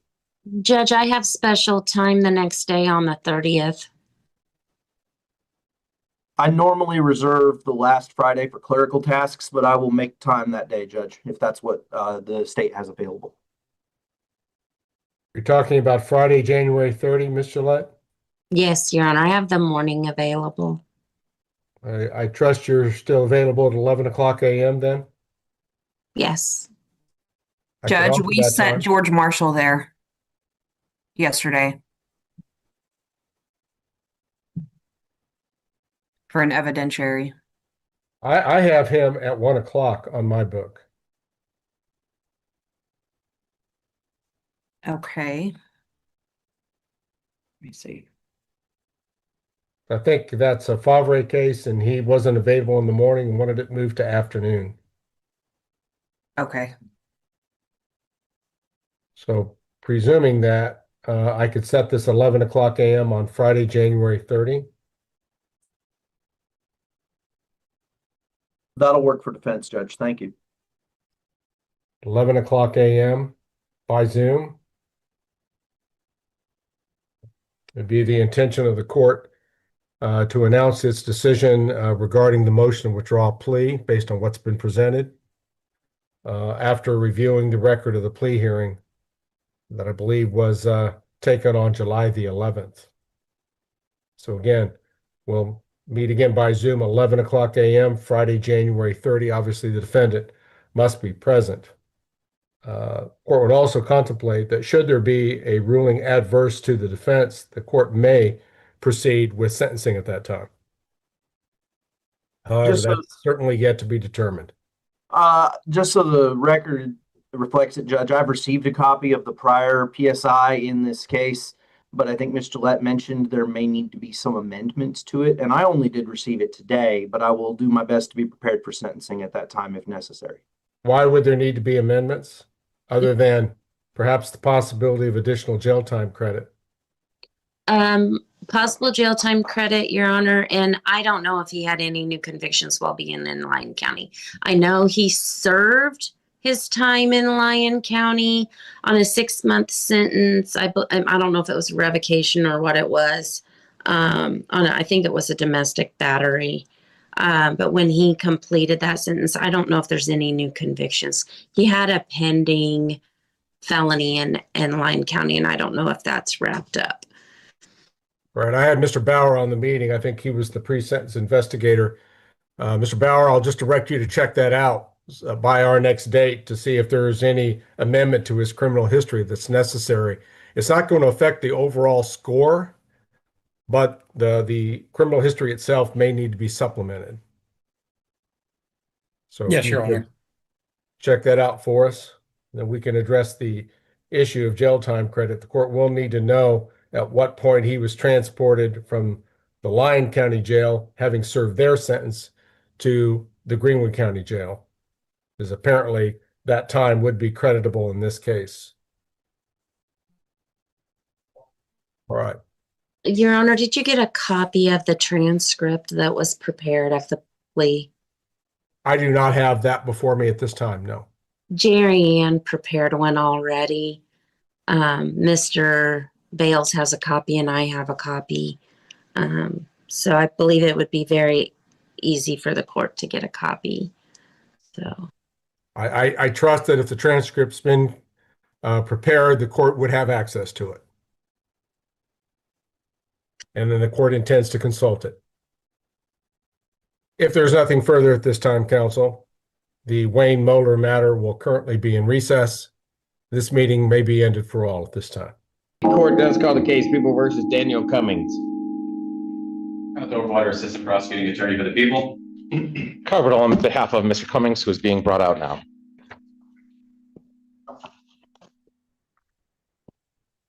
Take your time, Mike. I passed it. I'll call you right up next.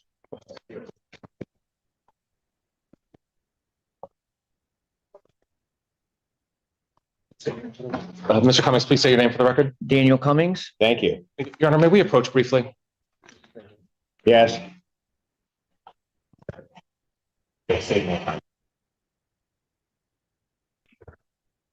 And thank you, Your Honor, for the brief bench conference. We are here today for a here as well. We are here today for bond violation as well as probable cause conference. As to the bond violation, first, Mr. Cummings is going to admit he's going to plead no contest to the bond violation.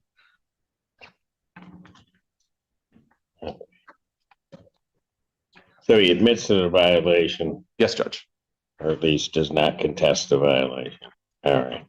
Okay. And as to the underlying charge, Mr. Cummings would like to avail himself of an offer from the people. In this instance, the people will be dismissing count 1, controlled substance possession, and Mr. Cummings will be pleading guilty to an added count 2 of misdemeanor use with dismissal under 7411 upon completion. That's the court's understanding of what's here. May I have him sworn? Raise your right hand. You solemnly swear that the testimony you're about to give will be the truth. You got it. Yes, sir. State your name, please. Daniel Cummings. Sir, it's the court's understanding you're going to plead guilty to the charge of use of a controlled substance. That's a misdemeanor punishable by up to 1 year, $2,000 fine plus court costs. Do you understand that? Yes. Understanding that, and you also understand that while I'm taking your plea, I would not be your sentencing judge, and you would be sentenced before Judge Valvo or her successor in the 15th District Court. You understand that? I understand what you're saying. I just don't understand the process. But yes, I understand. I just don't understand what she's not going to be. So you're playing. So Judge Simpson is taking your plea, but Judge Valvo will be the one that sentences you because it's a different. Am I getting sentenced? Not today, no. But by Judge Valvo. So you have a right to have. Thank you. I the understand. judge taking your plea to sentence you in this case. I have your form that indicates you waived that right, and I'm just advising you that while I'm taking your plea, I would not be your sentencing judge. Oh, okay. If you don't want that to happen, then something else is going to have to happen. However it works is yes to me. So but you understand that, and you're waiving that right? Yes. Okay. That's good, right? Yes. You understand it? Yes, I do. All right, good. So understanding all of that, do you still wish to plead guilty? Yes, sir. And to that charge, how do you plead? Guilty. Now you understand that by pleading guilty, you will not have a trial of any kind. Correct. You signed an advice of rights form, is that correct? Yes. Any question regarding any of those rights? No, sir. Looking at paragraph 5, you'll see a copy on the podium. Those are your rights which are part of a trial. You understand that by pleading guilty, you'll be giving up those rights as well as all the rights on that form. Yes, sir. You understand you're giving up your right to appeal of right. Yes, sir. Are you on probation or parole? No, I mean, I wasn't until I came in. Just yes. Yes, sir. Okay. At the time of this offense, were you on probation? No, At the time of this offense, were you on parole? No. Okay. Has anybody promised you anything other than what's been stated here today on the record to get you to plead? No, they have not. Has anybody threatened you or coerced you? No. You're doing this voluntarily? Yes. Of your own free will? Yes. And because you believe that you're guilty of this offense? Yes. March 5th, 2025, at the location of 1620 East Medical Center Drive, City of Ann Arbor, Washington County, State of Michigan. Did you have heroin in your possession? Yes. Had you used it? I did before that day, but not on that day. But yes, I've used it. Did you?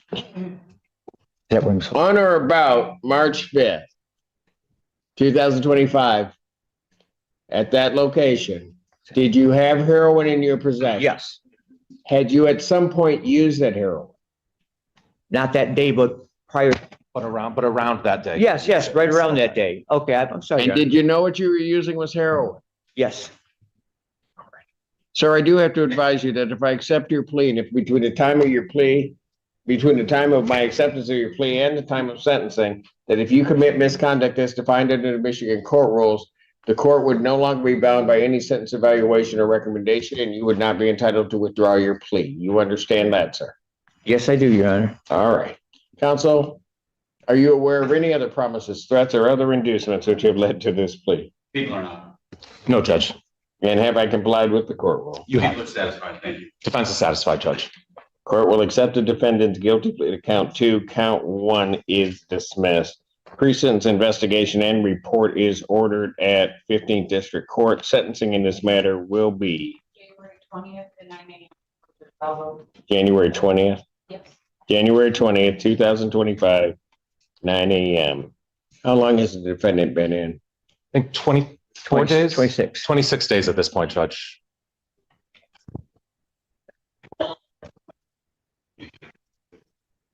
They should be able to get to him relatively quick because I'm not reducing his bond until such time as they get a chance to see him. I'll hear from you, counsel. Thank you, Judge. On the violation, he's been in 26 days. I'm going to sentence him to 36 days. Credit 26 days. As to bond. Thank you, Judge. So, Mr. Cummings, this is his first time with the criminal justice system. He's 59 years old with no record, no prior convictions. He is, he's done quite a bit to get himself clean. For one, he's been in custody and clean and not using the whole time. He is on the waiting list for Dawn Farm in-jail treatment program.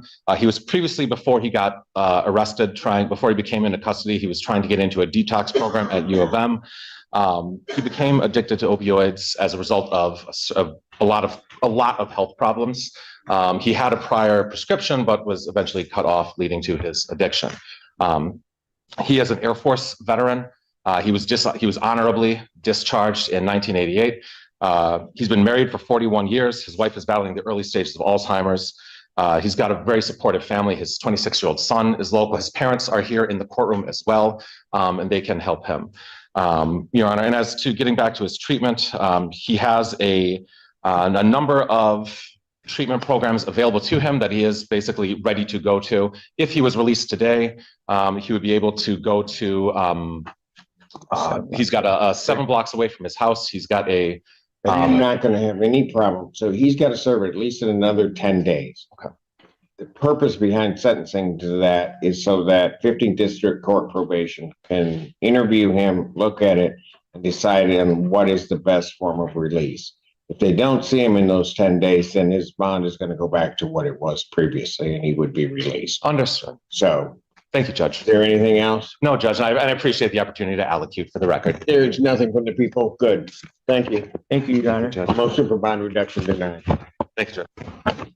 Court does call the case of the people versus Ariana Fenn. I think it is. Assistant Prosecuting Attorney for the People. Good morning, Your Honor. J. Grant Miller, P58658, on behalf of Ms. Fenn, who should be on Zoom. I'm here. Hey there. My name is All right. Ariana Fenn. Thank you. I have before me one. I have before me in the case ending in 5254, a plea form.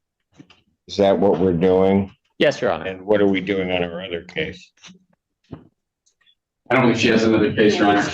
Oh, they're 2 different people. The names are similar, Got it. Your Honor. Okay, they were banded. Okay. All right. I have before me then on her case a plea form that indicates that she's going to be pleading guilty to the charge of retail fraud 2nd degree. Upon her successful plea to that charge, count 1 would be dismissed.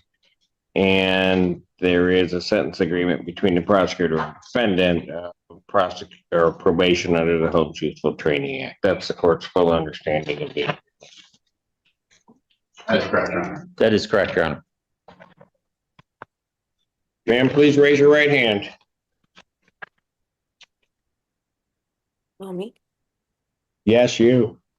Do you solemnly swear or affirm testimony you're about to give will be the truth, the whole truth, and nothing but the truth, so help you God? Yes. State your name again for the record. Ariana Fenn. All right, ma'am, it is this court's, you can put your hand down. It's this court's understanding that you are going to be pleading guilty to the charge of retail fraud 2nd degree. That's a misdemeanor punishable by up to 1 year incarceration, $2,000 fine plus court costs. The fine could be increased to 3 times the value of the property taken. If that's greater than $2,000, that would become the maximum fine. You understand that, ma'am? Yes, sir. All right. You also understand that while I'm taking your plea, I would not be your sentencing judge, and you would be sentenced before Judge Valvo in the 15th District Court and or her successor. You understand that, ma'am? Yes, sir. Still wish to plead guilty? Yes, sir. And to that charge, how do you plead? Guilty. Now, you understand that by pleading guilty, you'll not have a trial of any kind. Yes. You signed an advice of rights form, is that correct? Yes, sir. Or had it signed on her behalf? You Yes, did? sir. All right. Do you have any questions regarding any of those rights? No, sir. All right. You understand that you're waiving or giving up all those rights, including your rights under paragraph 5, which are your trial rights. Yes, sir. You understand you're giving up your right to appeal of right. Yes, sir. Are you on probation or parole? No. Has anybody promised you anything other than what's been stated here today to get you to plead to this charge? No. Anybody threaten you or coerce you? No. Doing this voluntarily and of your own free will? Yes. And also because you believe that you are indeed guilty? Yes. All right. On the date of October 14, 2025, at the location of 3070 Washington Avenue in the city of Ann Arbor, Washington County, state of Michigan, what do you do at Lululemon that makes you think that you're guilty? I left the store with the items on me and didn't pay for it I heard none of that. What did you do that makes you think that you're guilty of this offense? because I walked out the store with the items. All right, so you And didn't went pay into for the it. store, you picked up some items, tried to walk out of the store without paying for them? Yes, sir. All right. And you didn't have anybody's permission to do that, did you? No, sir. The store was open to the public at the time? Yes, sir. And are we doing this on value? And was the value in excess of $200? Of course it was. It's Lululemon. No. But go ahead. Was it in excess of $200? No, sir. Sorry. Yes. All right. Ma'am, if I accept your plea, between the time of my acceptance of your plea and the time of sentencing, if you commit misconduct as defined under the Michigan court rules, the court would no longer be bound by any sentence evaluation and you would not be entitled to withdraw your plea. You understand that? Yes, sir. Counsel, have I complied? Well, counsel, are you aware of any other promises, threats, or other inducements which have led to this plea? People are not. Defense is not, Your Honor. And have I complied with the court rule? People are satisfied. Defense is satisfied, Your Honor. Court will accept the defendant's plea of guilty to count 2. Count 1 is dismissed. Pre-sentence investigation and report is ordered at 15th District Court probation. Sentencing in this matter will be At 9 a.m. before Judge Valvo. January 20th, 2026, 9 a.m. before Judge Valvo or her successor. Bond will continue. Thank you, Your Honor.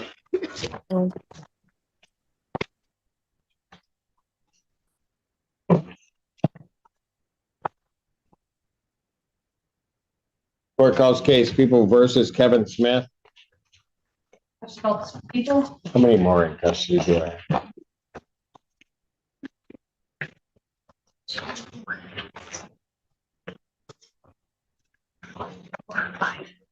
Assistant Public Defender Davy Lipa from Mr. Smith, who seems to my right. Mr. Smith, can you tell the court your name, sir? Kevin LaVarne Smith. Thank you. What are we doing? Your Honor, I believe the court should have a plea form.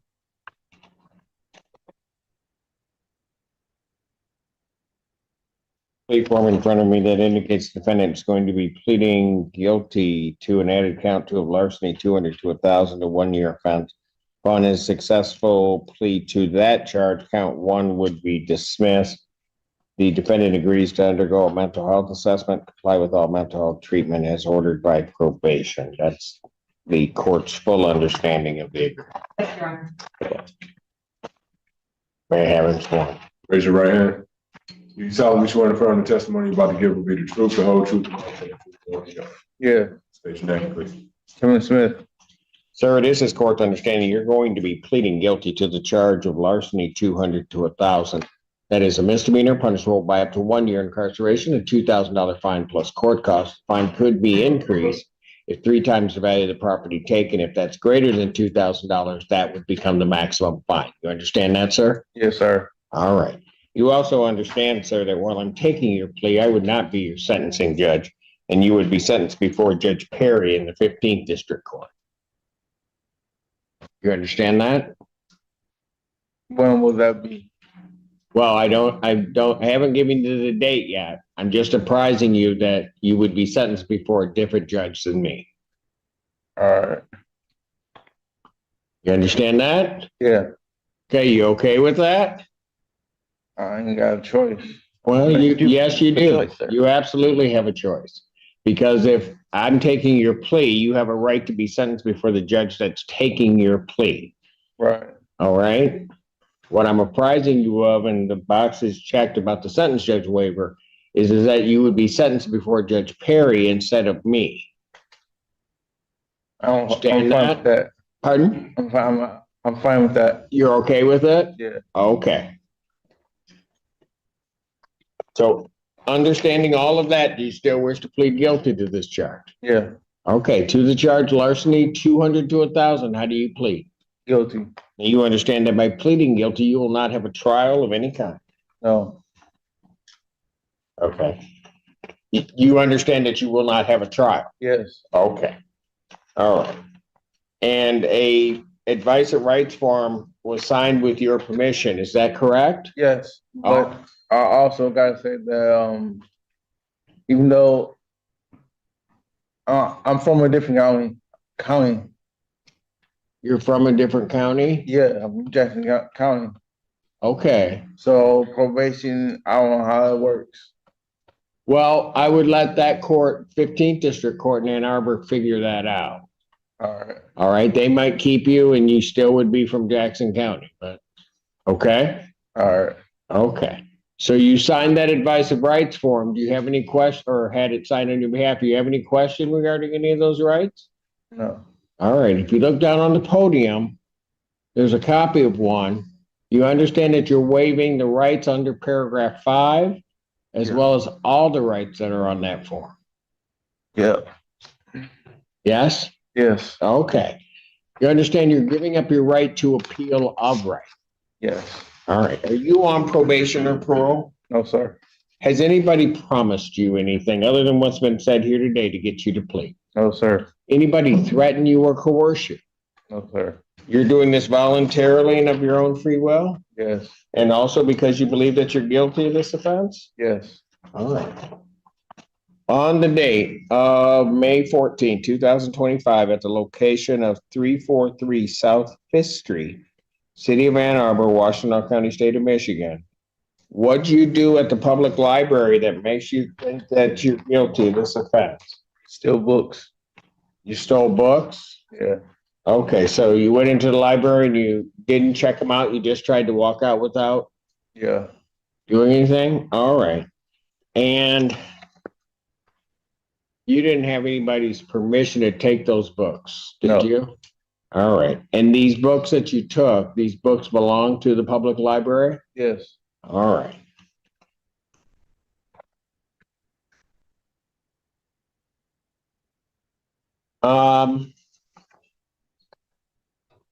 You don't know what the value of the books you took were, do you? No. All right. So, counsel, I would accept a higher plea to this charge unless you have information regarding the value. No, Your Honor. I would also note there was a die cutter that was recovered from that was also library property. So I think the higher charge would be fine for the people. I agree. Okay. All right, sir, I do have to advise you that if between the time I accept your plea and the time the judge sentences you, that you commit any type of misconduct that as defined by the Michigan court rules, that you would not be entitled to any sentence evaluation or recommendation, and you would not be entitled to withdraw your plea. You understand that, sir? Yes, sir. All right. Counsel, are you aware of any other promises, threats, or other inducements which have led to this? Not known to defense, Your Honor. All right. And have I complied with the court rule? You have, Your Honor. All right. Court will accept the defendant's plea of guilty to count 2 under the theory of the higher charge. Count 1 is dismissed. Pre-sentence investigation and report is ordered at 15th District Court probation. Sentencing will be 30th at 8:30. January 30th, 2026, 8:30 before Judge Perry. Thank you, Your Honor. And may I address bond? You may. Thank you, Your Honor. Mr. Smith does have significant mental health issues. He's now taking medications for these. He will continue to do so if he's released. He can stay with his mother if released, and his mother has indicated to me that if he does stay with her, she would intend to keep a very close eye on him. All right. At this point, I'm going to deny the request. I'm going to let probation at 15th see him. I'm not going to have a problem if they wish to release him. Thank you, Your Honor. I'm going to deny bond at this time. So bond will. Thank you. Yes, unless probation recommends being released earlier. All right. Thank you, sir. Court calls case of People versus Joseph Hafner-Cantor.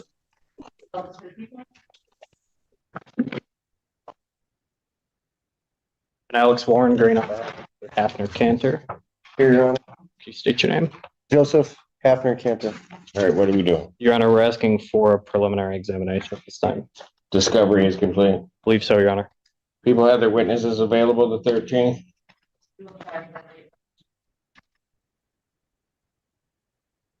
Preliminary examination in person, January 13th, 2026, 9 a.m. before me. Where? Bond continued. Thank you.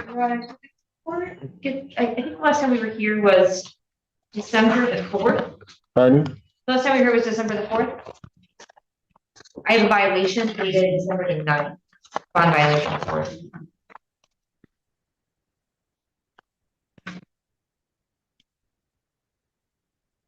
And we are in receipt of that, Your Honor. I did review it with my client. You have a bond violation? I do. Behind that, I need these in the front. So Your Honor, it does seem to indicate, We were here last on what day? I thought December the 4th. Yes, I have December 4th, and I got, So it does appear that these tests were in the interim period between the last time we were here and this Mr. Allen. with positive alcohol blows on the silver link. We've got a positive on December 8th. And then missed test really through the 9th, early into the morning. So the 8th was at 11:37 p.m. 0.07. And then 04, probably the same alcohol, maybe a little bit more, by 8 a.m. that morning. So some 8 hours later, he's still blowing numbers. Except that then a little bit later, it popped up and then went down. So it looked like he was continuing to drink. Then the worst thing happened. They spoke with him, and he said he didn't have any alcohol. And Your Honor, I believe Mr. Hafner-Cantor is changing his position on that now. Really? He did appear on the same day that this violation report was submitted. He appeared before Judge Frushauer to be arraigned on a misdemeanor OWI. The misdemeanor OWI date of the alleged offense predates this case. I think it was just authorized later due to lab results. But nevertheless, he appeared for arraignment knowing that this violation was there, and it was addressed at that time by Judge Frushauer, who had him taken into custody with a $5,000 10% bond. I think the condition of that bond on this case, he was taken into custody at the time of his arraignment. You're saying two different things to me. Her taking him into custody at the time of the arraignment is one thing. If she's taking him into custody on this case, that's a different thing, and not something that I see in this file. And you're correct. What happened was, after the court considered this bond violation and received the report from his tether agent, bond was set in the amount of $5,000, 10%, with the condition that he be fitted with a scram tether before that bond shifts to a personal bond. So he was fitted with a scram tether. He remains on that scram tether since December 9th, and I don't believe he's had any violations. Mr. Hafner-Cantor is employed and has stable housing with his employer in Saline. Your Honor, I would ask the court to consider continuing his bond, because I think him being on a scram tether is kind of the constant reminder he needs not to drink. I will note the present offense. I don't believe there are any alcohol related allegations, but of course he does have a misdemeanor OWI, and he admits he has a drinking problem.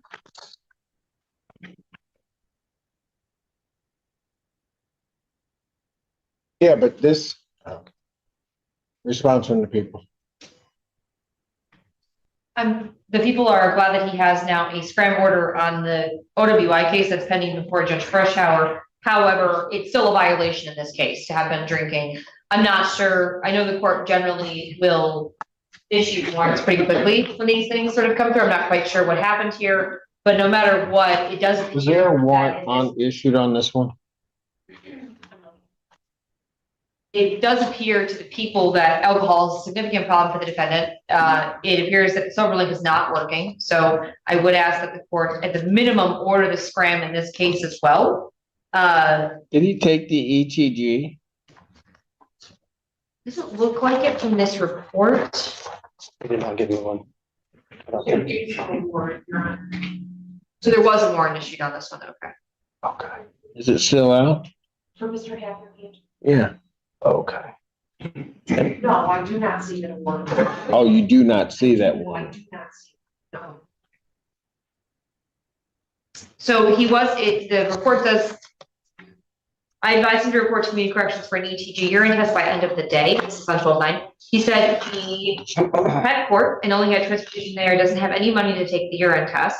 I advised him a violation be sent, and I was affording him the opportunity to take ETG test to provide results with my report if in fact he was not drinking. And I just confirmed with Mr. Cook. Mr. Cook informs me that the defendant had a positive BAC coming into court. I'm not sure if that's related to this violation report or if it was actually going to court, but it does all appear to be on the same date, that December the 9th sort of time frame. So when did he appear before Judge Freshour? It looks like December the 9th. That's correct. What time? 9-ish in the morning. So she may or may not have been aware then. She was aware. She remanded him. And But was she aware that he was intoxicated? Mr. Cook's note indicates, and his communication to me indicates that he had a positive BAC coming into court. I'm assuming that means he was blowing numbers at court. And I know that community corrections was there. Okay, I'm pretty much done. I mean, you drink coming into court. You drink in violation of my bond. I saw you 4 days beforehand. And no, we don't do that. Say whatever you want. Your Honor, I think what Mr. Hafner-Cantor wants the court to consider is that since this string of events leading up to the court date on December 9th, I think he has pivoted and changed his position from denying the problem. Right. You're telling me that all of a sudden everything has changed. On December 8th, he's drinking. He's drinking well into the morning on December 8th. He has to appear in court, can't stop drinking, and then ends up at court that day. He talks to community corrections, I think, on that same day and just is absolutely lying to them. And somehow between now and that date, he has made a certain epiphany has occurred and he's made some miraculous transformation. Is that what you're telling me? Your Honor, I understand the court's concern. Mr. Hafner-Cantor, when were you released from the Washtenaw County jail? Was it the following day or this? I was there for a week. I think I was released on the 19th or the 18th. So, Your Honor, he's strung together 10 days on a scram tether with no issues whatsoever. And I think that's what he wants the court to consider in reassessing bond here. I would ask the court to continue his bond based on the fact that he's come into compliance since being placed on the scram tether. He's in violation on my case, goes to another court drunk. And Your Honor, I would like to correct my record I made to make sure that it's accurate. Mr. Cook has let me know that he doesn't know if the defendant was individually touched at the court, but because he had the .04 30 minutes before the judge saw him, Mr. Cook's note was that he was drinking. So I apologize if that was confusing at all. I just want to make sure. So he wasn't breathalyzed at court. Now that Mr. Cook's aware. Where?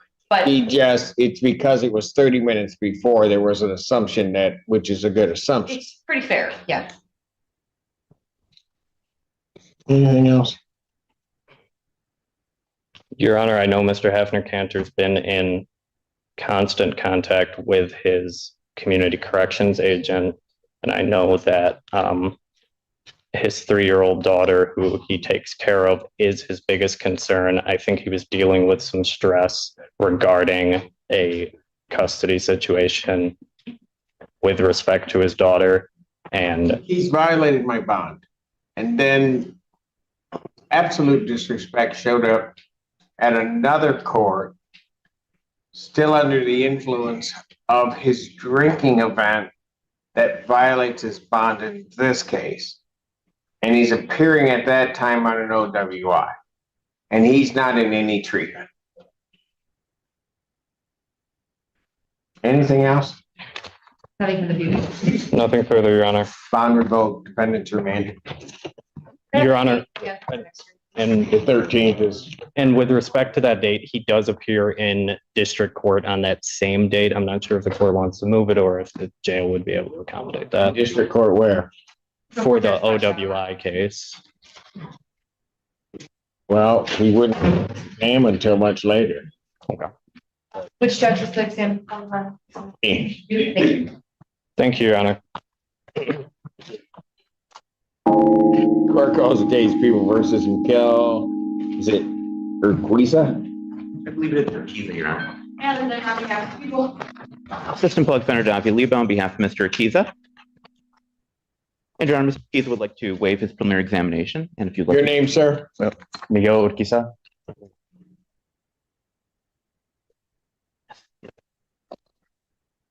And Your Honor would like to address bond as well. Of course you would.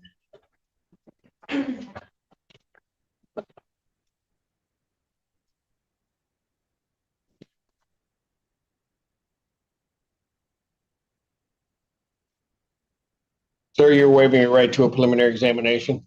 Yes. You understand that that's a proceeding where the people would have to show by probable cause that the offense alleged was committed and that you committed it? Yeah. You understand you'll not have that hearing, you'll proceed to circuit court for further resolution? Can you give me a second?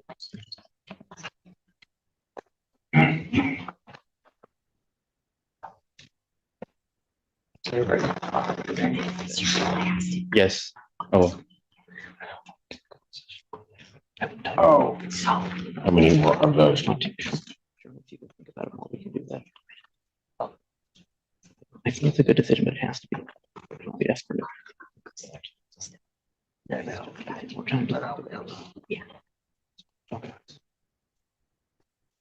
Yes, understand.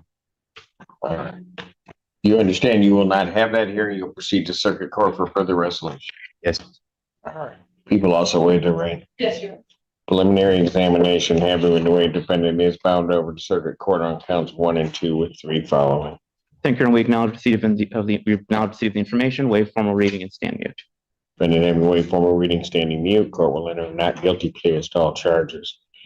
Pretrial will be set for January 13th, 2026, 1:30 before Judge Cummings. As to bond. And with regard to bond, I think the past couple weeks in jail have taught Mr. Urquiza a very significant lesson, both about the seriousness of this case and about the importance of following this court's orders regarding bond. He is 20 years old. He is a college student at the University of Michigan. He has a supportive family. I believe both his parents are present in the courtroom today. He's told me he is actually doing very well in school. It's a 3.5 GPA, and he's currently scheduled to go back to school on the 7th. He's also told me that he was accepted recently to him. Why did he lie to me when he came before me? Mr. Urquiza, would you perhaps like to address the court on that? Like regarding to the Adderall? Yeah. Well, yeah, I did. Well, a family member did take it, and I made the a careless decision of taking it. I knew it was going to bring me consequence. I didn't think about that. I didn't think about the consequences before doing it, and which now, I know. Once you got caught, so I guess what I don't get is once you got caught, why'd you lie to me? I mean, I look stupid, but I'm really not.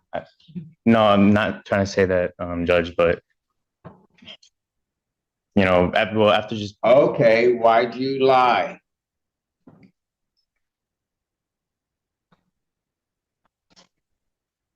Oh, that's a hard question. Just say you took it. You were scared. Just say that. Well, the reason why I lied was I was scared. I just didn't know, the consequences that would be following it. Really? And well, that was. So how'd that work out? It didn't work out really good. It was really didn't. my fault. So, but after spending, almost 2 weeks, in jail, I learned that freedom is like a privilege that many others take for granted. And, after learning that and if given, a chance, I won't take that for granted. You came up here, it's really funny, because you came up here really smug and everything, just doing what you were doing. And I asked you a simple question. You just lied to me, tried to smile at me like whatever it was. And you didn't seem to get it. I don't play that. I understand. No, I don't know if you do. Lucinda? Your Honor, at this point, I would object. I think maybe a release to inpatient might be appropriate at some point, based on the mistest, the THC, the Adderall, and then it was intoxicated as a part of the underlying charges. So I think there are some issues that need to be figured out before it's just released back in the community. Your Honor, I have no objection to him being released basically on home confinement with an instruction to immediately get a substance use assessment. But as of now, I don't think there's any reason to believe that he's in need of inpatient treatment. Okay, let's look at this. How am I going to keep him away from the drugs? Your Honor, I think the past 2 weeks have taught him that he cannot even think about touching substances. I think that's very clear to him now. So he should have learned a number of lessons. Don't touch that. Don't lie to me. I think this is probably the biggest learning experience of Mr. Urquiza's life, Your Honor. Really? Would you agree with that, That's Mr. a lot of Urquiza? money to Yes. pay for the U of M. This becomes your biggest learning experience. Where are you from? I'm from Chicago, Judge. Oh, he's trying to roll some Chicago stuff on me. That didn't work, did it? I'm sorry? That didn't work, what you were trying to do. Why didn't you just come in and tell the truth? Well, I was scared. Well, I've never been in this type of situation before in my life. I've never been in trouble. I've never been in this state. Why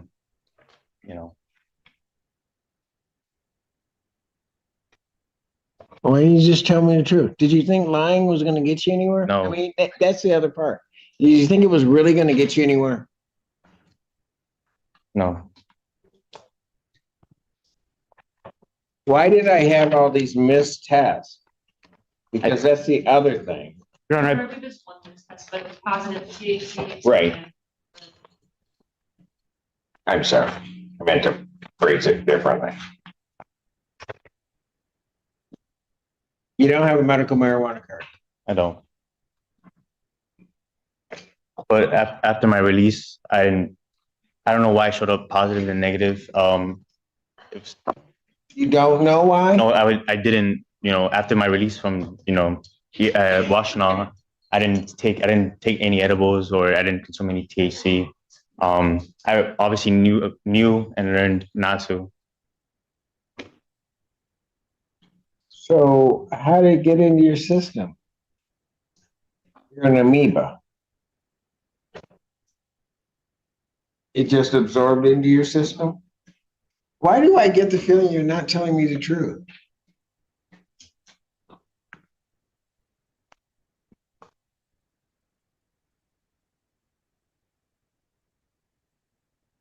Your Honor, Mr. Urquiza has indicated to me pretty much since this violation of THC came to light that he does not believe he's used THC since. So this THC, how did it get into his system? That I don't know, Your Honor, but I. Really? You don't know? You weren't there with him? I was not, Your Honor. Okay, so he knows. I don't know. No, you know what, young man, here's what we're gonna do.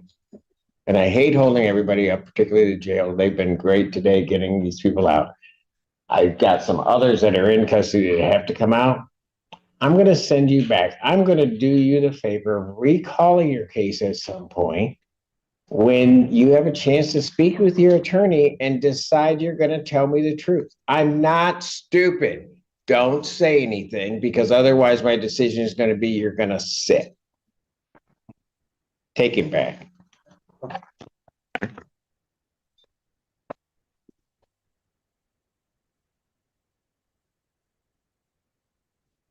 Court calls the case People versus Miguel Urquiza.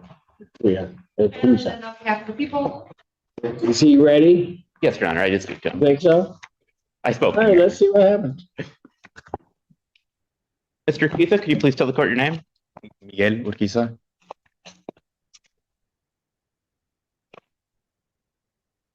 And Your Honor, Mr. Urquiza would like to address the court. Go ahead. So before the 15th, before I got tested, I was invited to a house party or a social gathering with my friends. And that's where I was offered THC, edibles, more like pastries. And I agreed on taking a chocolate cake, THC, and yeah.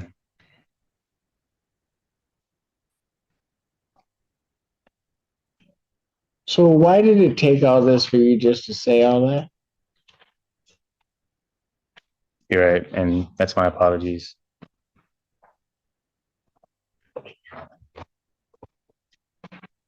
Your Honor, I think it really comes down to fear and naivety. Of what? Naivety. No, I get that, but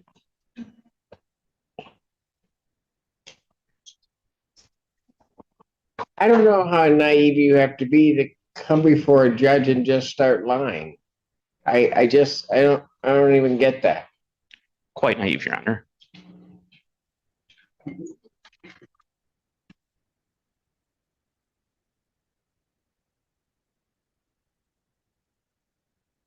He said, who's here with him?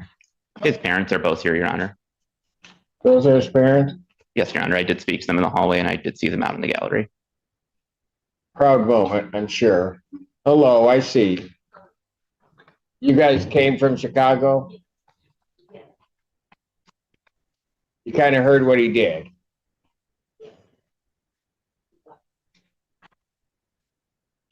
I won't ask Dad. Mom, you want him back? You want him back? You do? Okay, because I don't know what Dad to say.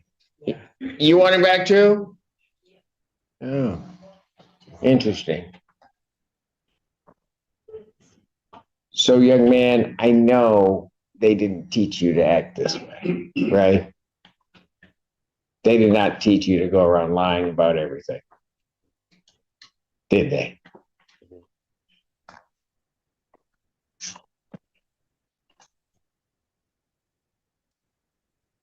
Let me just ask you one more question. Prior to you getting locked up, did your parents know you were in trouble? My father did. My father, he's the one that he attended here before I got locked up.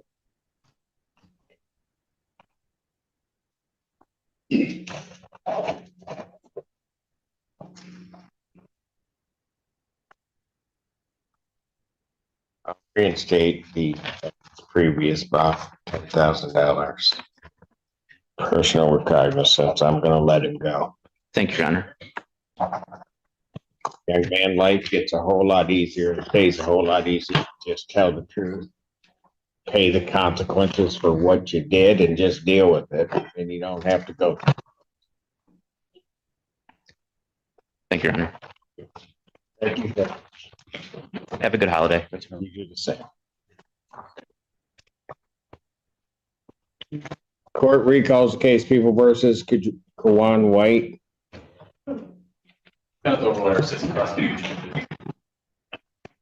Assistant Public Defender Ben Denowitz, on behalf of Mr. White, who is on Zoom, would you state your name for the record, Mr. White?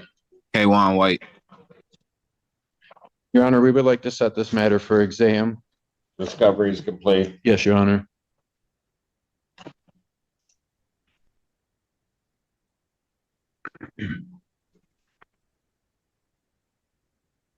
People have their witnesses available on the 13th. I'm not aware of any conflict, Your Honor. Preliminary examination in person, January 13th, 2026, 9 a.m. before me. That's in person. Bond will continue. Thank you. Thank you. Calls case People versus Clarence Weatherspoon.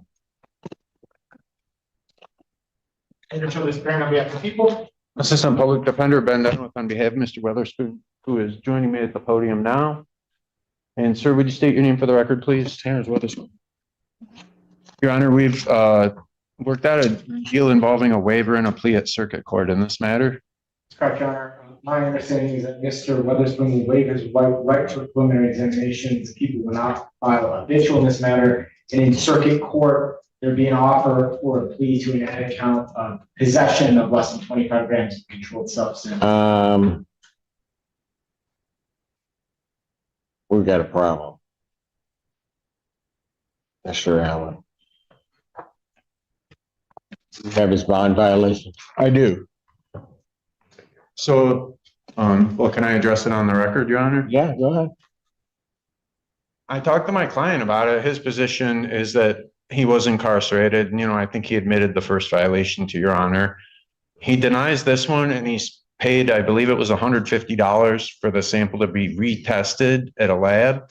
So, given that the retesting is in progress, I'd ask the court to defer any action to Judge Conlon, and perhaps we'd have those test results back in 2 weeks, or I mean, if they came back later than that, I'm sure the government would be addressing it regardless. Does he have a medical marijuana card?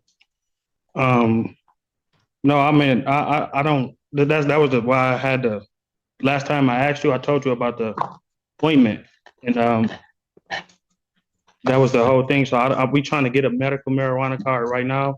I got a doctor appointment scheduled on February 11th for all of this.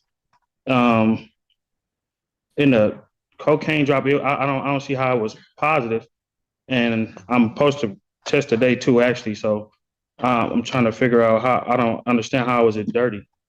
That's why I paid for it to get tested again. They told me it'd take up to 2 weeks for it to come back from California. And regards to, well, maybe if that's the case, I mean, except that.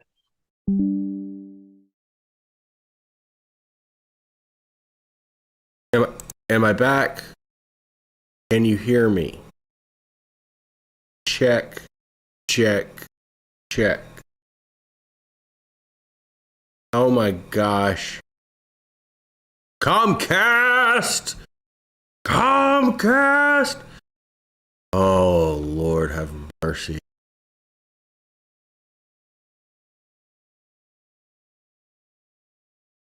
Cat, do you see what the gods of the internet did to us? Okay, here's the deal. I saw everything going sideways. I hit pause on the video. So, you haven't technically missed anything. So just bear with me. I'm going to put the cat away. Cat's put away. I'm going to put myself away. All right, there we go. And I'm going to hit play on this.